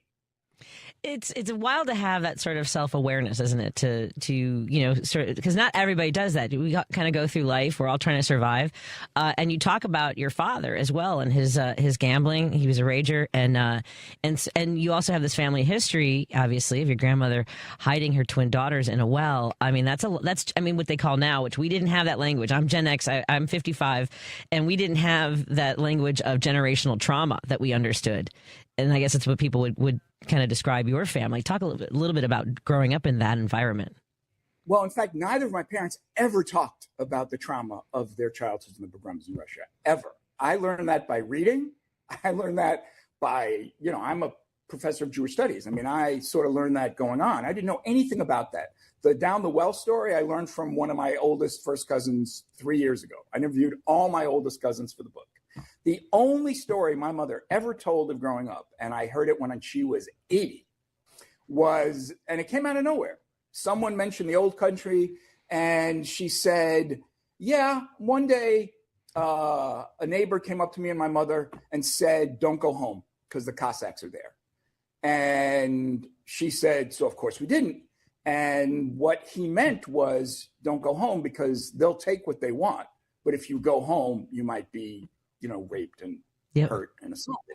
Yeah. And so she told that story, and I went, Mom, what else do you remember? And she just threw up her hands and go, like, that's it. One story floated up, and that was all I ever heard.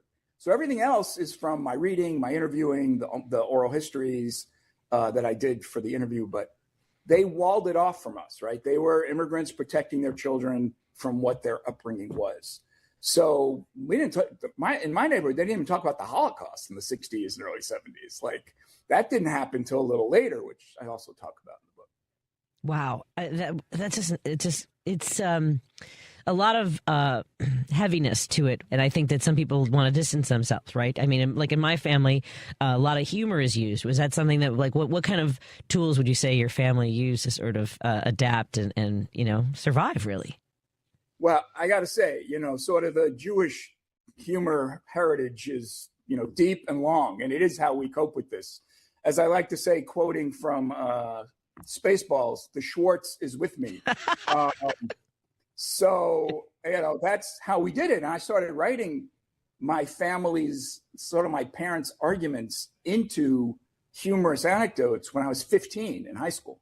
Like, I needed to use writing as therapy, which is common enough. But I also knew that I would write a book about my family, whether an autobiography or memoir, when I was 15. Oh, wow. So I was like really in touch. I was also in touch with the fact that a lot of things were ending. And this is weird. I cannot say why I knew that intuitively I came in at the end of a bunch of things. So, the famous line in The Sopranos, Tony Soprano says, I feel I came in at the end of things, right?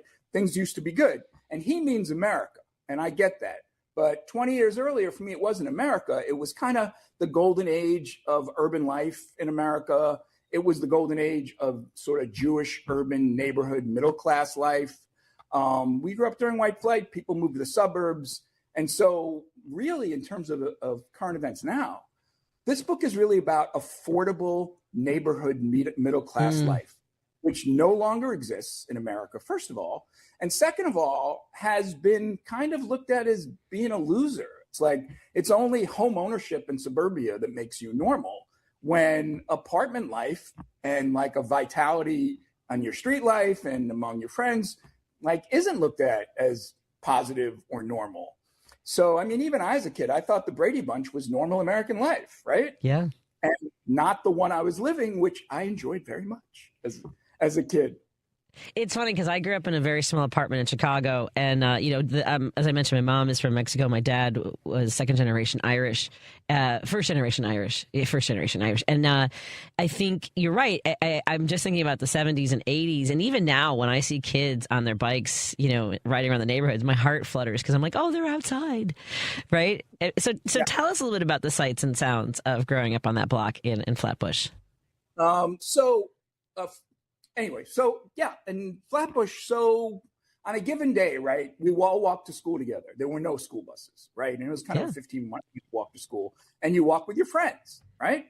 And after school, since I was a guy, we mostly played sports because Title IX didn't start till 1975.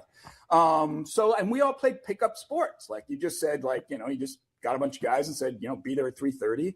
We had what I call God's gift to my neighborhood, which were the parade grounds, which was a half-mile square of ball fields, baseball fields, football fields, soccer fields. And it was my second home. It's like where we all were, right? So then we all had jobs. By the time when I was in high school, by the time I was 13, we all worked. Like we were all sort of working class economically. And so I worked at the candy store and newsstand that was open till 10 o'clock. 4 nights a week. And my friends all worked within a block of me at the luncheonette, at the dry cleaners, at the pharmacy. So, we worked. Friday nights, we hung out at the bowling alley and the pool hall because we were ne'er-do-wells in certain ways, right? And there was, in terms of my own sort of ethnic identity, there was a Jewish deli, there was a Jewish bakery, there was a bagel place. And, we were all on the street all the time. We were on the street at night. There were people on the street at night. Yeah. It's like, you understand this. Oh, yeah. Gen Xer, people the older people brought down their beach chairs and sat outside their apartment buildings. I mean, the whole idea was to be outside.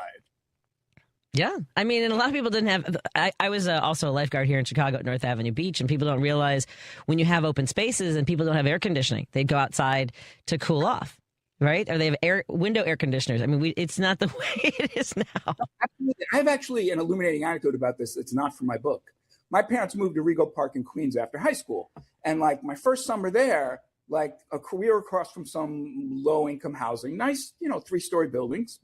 And every night there were people on the street, grandparents watching their kids or not watching their kids, drinking and playing cards and playing dominoes, the whole thing, right? It was sort of very lively, right?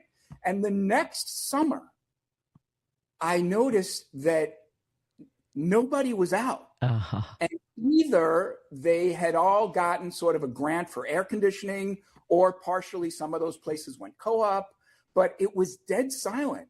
And I thought, I teach some stuff about technology, and I thought there is always a loss involved with an advance in technology. Yeah. And it's usually a loss in social sort of conduct and our socializing. And that was kind of a brutal example for me. Yeah, I just flashed the idea, like in Chicago, there are a lot of groups bringing together like people spaces. You know, they're trying to sort of artificially create spaces they want to lure people to. And in our neighborhood, it is not working. But that's neither here nor there. It's just it's an alley you used to be able to use, and now it's not. I'm not against air conditioning, but there is a loss. There is. You also wrote about the race riots and the 1968 teacher strike as the moment of the Black-Jewish alliance came apart. Chicago has its own version. We all went through a lot of this in the 60s. Tell us a little about that moment. So these are two separate events. There was a teacher strike in 1968 that involved a lot of name-calling with Jewish. It was a very Jewish sort of workforce among teachers. And so the teacher strike wound up involving a lot of accusations of Black anti-Semitism and a lot of Black accusations of anti-Black racism. And the teacher strike lasted 6 weeks. And of course, I was 10 or 11. I wasn't aware of that, but I read about it later. And that was the beginning, I think, of what was the white flight in my neighborhood, in a way. And then, so it wasn't just like the move to the suburbs, which is kind of the standard idea. White flight was about moving to the suburbs and having your own house and your own car. And sure, that's partly true. But what gets left out that I tried to put back in my book is none of my friends bought houses. Like, we didn't have the money. They moved to different neighborhoods in Brooklyn and Queens because, you know, they felt they were safer, or, you know, all of those things. So, and then in 1970, before I was in high school, in my high school in 69, 70, there were some race riots. And so by the time I got there, so in 1969 or 70, Erasmus Hall High School, a very fabled high school, the second oldest public high school in America. My high school was 70 to 75% white and mostly Jewish. And within 4 years, it was 80 to 85% Black and Afro-Caribbean and 10% Latino and Asian or so. That happened in 3 or 4 years. So what was kind of the preamble of the teacher strike, as soon as there were race riots in the high school, which was also such a Jewish high school that Barbara Streisand and Neil Diamond graduated 10 years before me. What? Okay. That's how Jewish a high school was. But everybody just went. And so I grew up in predominantly Black high schools, which is why I wound up kind of a scholar of race and racism and Black culture and cool and the other things that I work on. And so, you know, I just, you know, was in it. And so I went back and researched that 10 years later because I was a teacher and I wanted to sort of get a sense of what happened. And I went back and interviewed all my old teachers. And what really made me sad was the best teacher I had, Mr. Jesse Resnick. He said that when the race riots happened, he and other teachers inviting parents in to see that students were learning together, you know, in an integrated school, that these were related to national issues. This is the late 60s. There are plenty of big racial issues happening nationally. And they said, look, the race riots weren't about our school. They were about larger national issues. And they tried to show that in school, except for those two events, basically kids were learning. There was no hostility. And so I said, what happened? He goes, they didn't want to see it. So it was confirmation bias. Yeah. And it made him sad and it made me sad. And, you know, so this is my way of sort of going back and putting that story sort of hopefully back into at least some sort of New York and national consciousness, if I can sell enough books and talk to enough people like you, and sort of move the needle a little bit about what that narrative is and was. Really remarkable and fortunate, I think, for so many of us that you have this, again, this sort of self-awareness at 15, knowing that not just that you were going to write a book about your family, but that you felt the importance of everything happening around you, it seems, right? I mean, some of it is reflection, but it seems like it's also kind of like you are a very present person, is what I imagine. I was, and again, my family dynamics are very strange, right? So we have 2 pairs of kids with an 11-year gap in the same parents, which is a very unusual thing. So I had an older brother who's 12 years older than me and an older sister who's 15 years older than me. I mean, she has since passed away. So to some extent, our awareness is at least based on the fact that my older brother and sister were in college when I was in grade school. So there's a little bit of that and a little bit of the fact that, you know, I wasn't an intellectual kid, but I was a smart kid. And like people around me were reading and talking about current events. I mean, it's the late 60s, right? And so I still can't explain a lot about why intuitively I was aware of race at 12 and 13.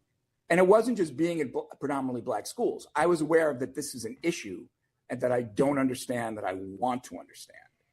And my friends at the time, who I'm still friends with, they're all aware and they know it, but they don't remember even the stories I remember because I knew I was thinking about this. Outstanding. You know what? Sorry. So, and I don't know why. I can't explain.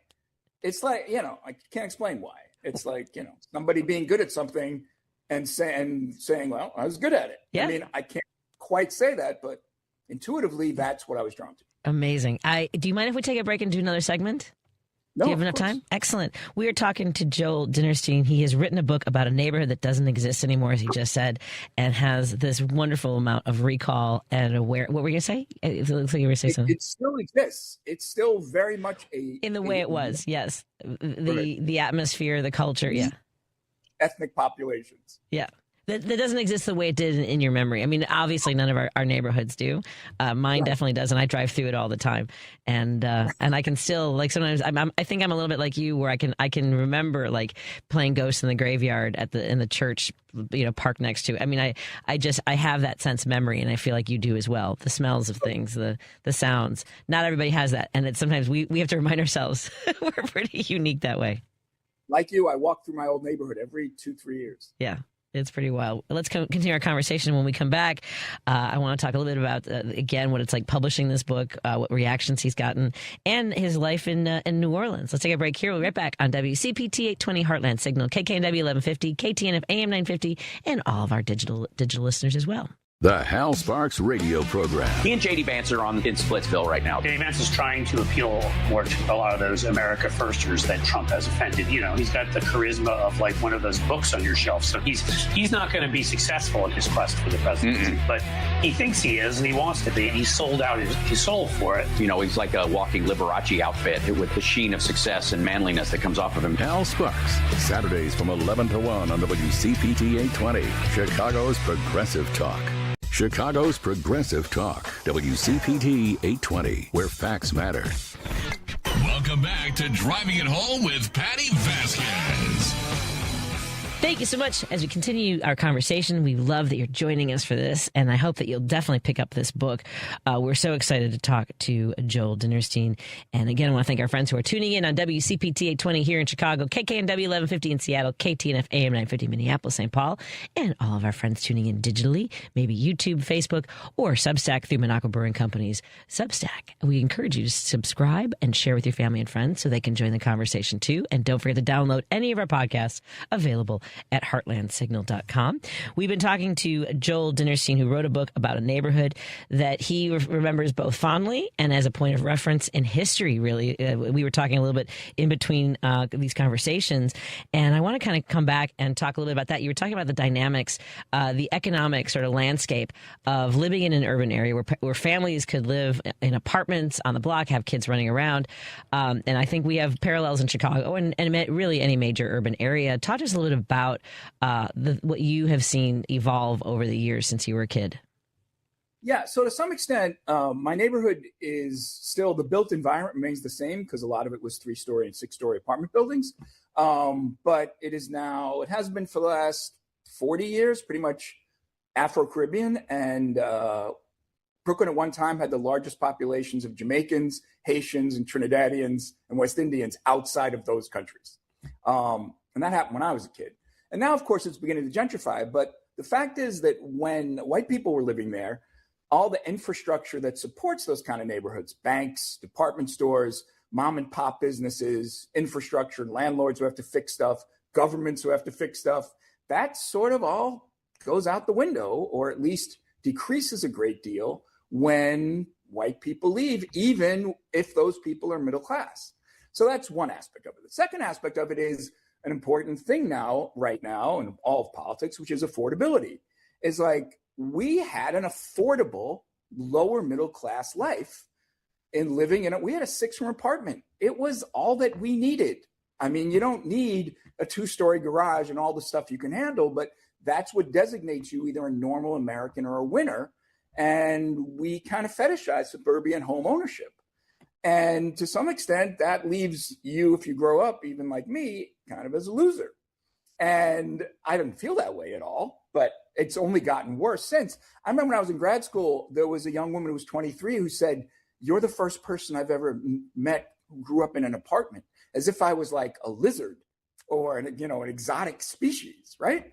And so this is still doable, but our economics and our politics have made it not, in fact, possible and not desirable unless you're young and you've moved to the city for 4 or 5 years, and then, hopefully you find someone to move to suburbs, whatever it is. So all of that has changed for those reasons. But I also want to talk about the advantages of growing up in a multi-ethnic, multiracial neighborhood when diversity is not like, a T word or a form of politics. Like, these are the people you knew. They're people like you, right? It's very simple, right? So I write about the fact that we had this really great football team. We were a pickup football team when I was in high school, and we got challenges from all over Brooklyn from people we did not know. And we played a full game with helmets and pads, 11 on 11, and no coaches, no audience, no girlfriends. We just went out and played. That team was 6 or 7 Jewish people, 4 or 5 African Americans, 2 Puerto Ricans, and 1 Chinese American guy. And, we didn't think anything of it. Like, these were just who our friends were. And so to some extent, I think that the advantages of that, in terms of how you view the country and yourself and ethnicity and all of that, is a pretty strong advantage to growing up in this country as opposed to a mostly wealthy neighborhood or mostly white neighborhood or something like that. So, I think affordability is actually tied in with all of these issues. The last thing I want to say about it is that, look, I love Brooklyn. I love that Spike Lee's tagline on all his movies is dedicated to the great borough of Brooklyn. And what I call pre-hipster Brooklyn was a great place. But people now associate Brooklyn with Williamsburg and the gentrified areas and brownstone Brooklyn.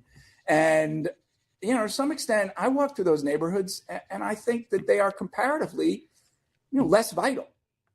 And it's great. People love it. But if you're not making $250,000 a year, you are not living there in the kind of apartment life that actually we had back then.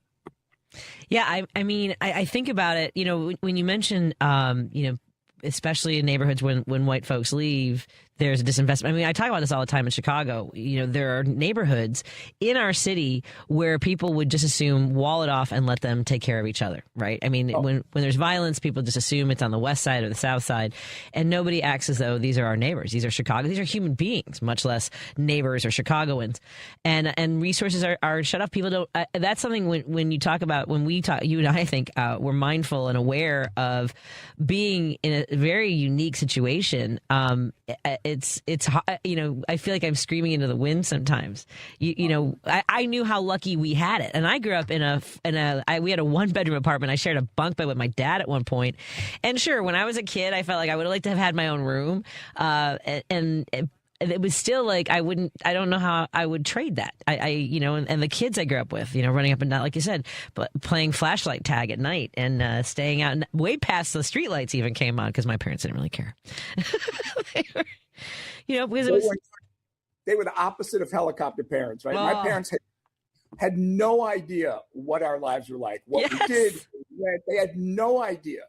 And my deal with my mother was if I was coming home after midnight when I was in high school, I would call her. Yeah.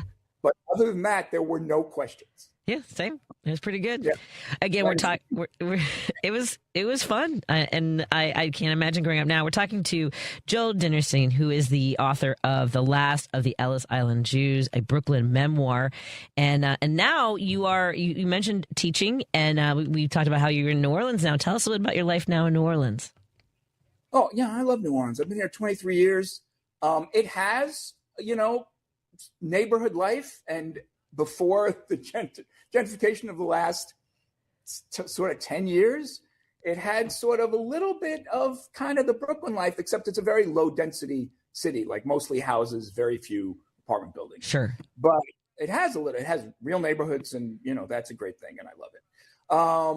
But New Orleans has suffered a lot recently from, as you mentioned at the top of the show, the immigration crackdown. ICE was here, and that scared. Like we have in the last 10 years, actually since Katrina, the last 20 years, our Latino population has increased tenfold.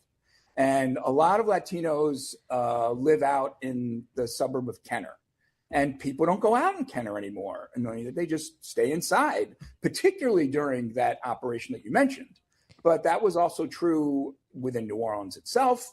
And I will say it wasn't quite Minneapolis, but a lot of people here really did sign up and alert people when ICE was in the area or Homeland Security was in the area, and they drove around, they blocked cars. I mean, they did very well. I'm not proud. I should have been a part of it. But so, that I'm ashamed of. But not me. I'm just saying I'm ashamed that ICE was here and did that. But New Orleans is a great, I love New Orleans. It's a rare city that it doesn't really feel like you're in sort of Trump's America so much. Yeah. It's part because New Orleans people never really cared. It's like one of the nicknames is the city that care forgot. So people are just going to live their lives and have a good time.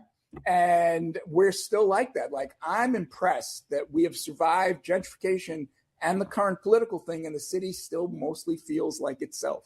Yeah. So that's kind of a great thing. Yeah. I'm a music scholar. I'm a scholar of second lines, Black second lines, which is the oldest weekly ritual in American culture, 150 years, every Sunday. It's this great kind of rolling block party through the streets with a brass band and day drinking. It's kind of, it's a great thing. And, it's also beautiful. The architecture is beautiful. The food is great. I love the live oak trees. How do you stay in shape? Because you look great if you're enjoying New Orleans food. I never know how people. I have a friend named Ford who's a librarian for the law school at. I'm not trying to remember Loyola. I can't remember one of the Franciscan schools down there. But he has to go running like every single morning in order to eat what he wants at night. I'm going to tell you exactly this. Whenever we hire a new person in my department, in the English department at Tulane, I tell them, look, you're going to have to decide whether you're going to eat too much or drink too much. Because if you don't decide, you'll do both. And every one of them has come back to me 3 years later and said, I thought you were joking. I said, I was not joking. No. And they say, what do you do? I go, I eat too much. I drink, but, I eat too much. And, I do exercise because you have to. Yeah. But that is pretty much a decision you actually have to make down here. Yeah, that's why I only visit. Also, I have to say, nobody, I'll be a booster for the city right now. Nobody has a bad time visiting New Orleans. Like, we're a dysfunctional city in every level of government. But if you come for a long weekend or a week, any time of the year, you will have a good time. Guaranteed. And an uniquely good time. It's true. It's really true. I've lots of friends have visited me, so of course it's true. But I wouldn't come in the heat. This is not the time to come. You would still have a good time, but this is not the time to come in early August. I know. I was thinking about trying to make it for the Red Dress Run this coming weekend. Just couldn't make it happen. Yeah, it's funny you should say that. I was just writing to a friend going, "Are we going to the Red Dress Run on Saturday?" So it sounds like you are. If you're asking, you're going. That's true. I just read the sort of announcement for it and in the newspaper, and it said kegs are tapped at 9 a.m. And for walking around the court, I went, if we're going, we better sort of, get ready. Yeah. I love it. It has been a pleasure. We would love to have you back. Let us know if you have an article come out. We can talk about this book again. Maybe we should make this a book. I keep talking about having a book club, and this certainly seems like a perfect, right in the moment of both connecting with our past, understanding the social and economic landscape, and great stories. It's really been a pleasure talking to you, Joel. I appreciate it. It's a pleasure talking to you, Penny. And you're right. There are a couple of book clubs that have already taken up the book. I'm very happy to say. Oh, wonderful. So I recommend it, and I'm glad you think so. Yeah. Are you coming through Chicago? Do you have any plans anytime soon? I love Chicago. I've been there many times, and I love it. I will try to find a way. I'm going to tell my publicist to find me a way. There you go. To get to Chicago to promote the book. We'd love to have you in studio. That would be blessed. Let you know. Absolutely. I'll show you my, like I was telling you, I grew up in a predominantly white neighborhood on the northwest side of Chicago where Trump won about 52% of the vote. So there are neighborhoods in Chicago. People always think that we're solidly blue across, but no, it's a lot of cops and firefighters. They all have to live in the city, so they get as far to the edges as possible. Well, at least they all have to live in the city. That is still an important thing that should be true in every city. I agree. Others would argue otherwise, but that's neither here nor there. Where's the best place for folks to pick up the last of the Ellis Island Jews? Well, Amazon's the easiest, but my press, the State University of New York Press, SUNY, is having a summer 50% off sale right now. Okay. And so if you go to the site, it's like sunypress.edu. There's a code, and my book is 50% off. Outstanding. Well, thank you for letting us know.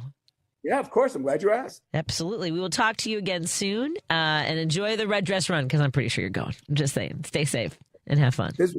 Patty, thank you very much. Appreciate it. Thank you so much for joining us tonight, everybody. Have a great evening. We'll talk to you again soon. Love you, Lady B. It's the most wonderful time of the year at Staples. They've got back-to-school supplies as low as 25 cents, up to 40% off select tech, and more at staples.com/back-to-school. Staples, that was easy. AP News, I'm Mike Hempin.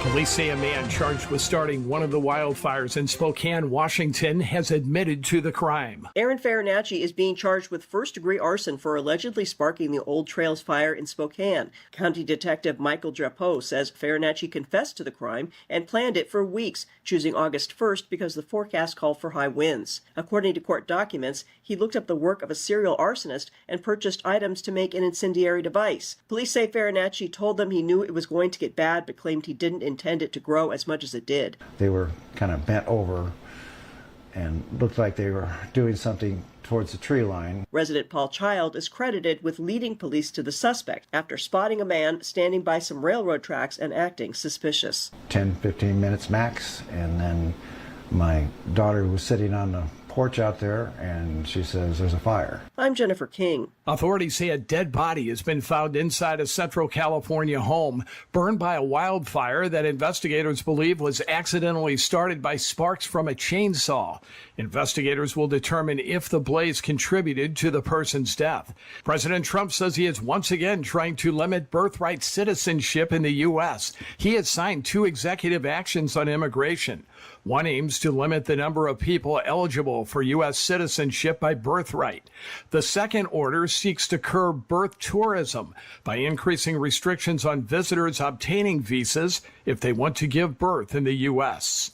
Primaries in Tennessee have been using a new congressional map. A new Tennessee congressional map that carved up a majority black district in Memphis is making its electoral debut today in a primary election that will determine the nominees for a Republican attempt at a clean sweep of the state's U.S. House districts in the midterms. I'm Lisa Dwyer. This is AP News.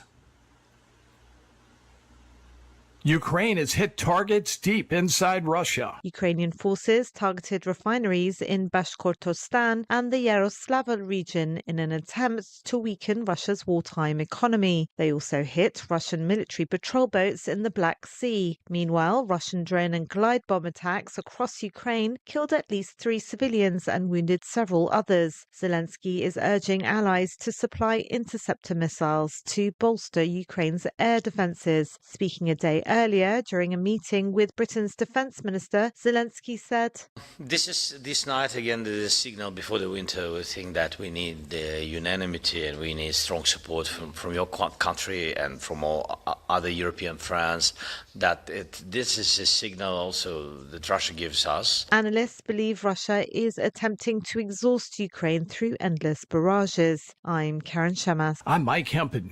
This is Chicago's Progressive Talk, 820 a.m., WCPT Willow Springs, and online at WCPT820.com, where facts matter. You know that you can listen to Chicago's Progressive Talk on WCPT AM 820. Stream us live at WCPT820.com and on the TuneIn Radio app. Or you can ask Alexa, Siri, or Google to play WCPT from TuneIn. But now you have another option. We're simulcasting our programming overnights, 8 p.m. to 6 a.m. on WSBC AM 1240 for a clearer reception in and around the city. Chicago's Progressive Talk, WCPT 820. And now overnights on WSBC 1240 AM, where facts matter. You know the national parks, but you may not know that they're supported by a strong foundation. A foundation for the future. We are the National Park Foundation. And together with your support, we are building a bold future where national parks are vibrant, protected, and welcoming. Today, tomorrow, forever. Learn more at nationalparks.org/foundation.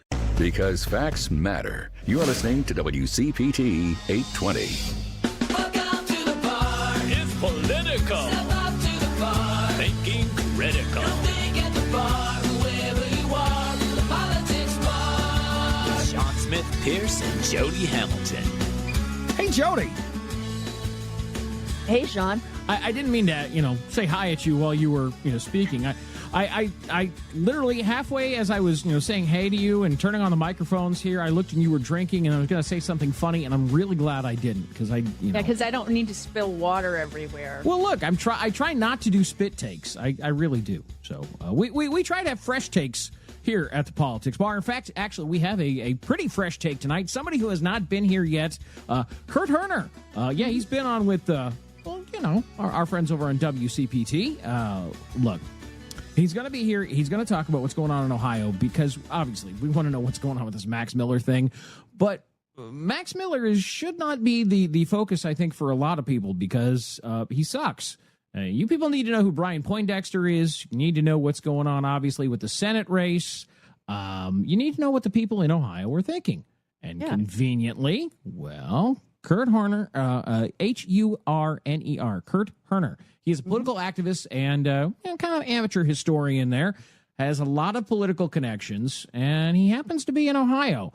And he happens to have been on with Richard Chu and I think a couple others on WCPT before. And so we will we'll ask him what's going on. We'll have him in the bar tonight. John Fugelsang was going to be here, but he had something going on at Sirius XM. His bosses changed some stuff. So whatever. Look, that's fine. His daytime show is going well. So we're glad if you are listening to that. We're also glad, by the way, for everybody who is listening on all of our great radio affiliates, whether you are listening on stations like WCPT AM 820 in Chicago or the Detour Talk in Tennessee. Maybe you are listening on Georgia Now Radio in the Atlanta and greater Georgia area, or maybe you're listening on AM 950 Minneapolis, St. Paul, or on Progressive Voices Radio worldwide somewhere else on the planet, or maybe you are one of our many future people listening, I don't know, whatever time you're listening. It could be tomorrow. It could be Friday. You're listening. It's a Thursday show. You could be listening on Friday or Saturday. We don't judge. We do think it's a better idea if you happen to subscribe at thepoliticsbar.com, though. $6 a month. That gets you all the goodies, the podcast ad-free, gets you the news on tap, and it gets you the drink of the day with the recipe.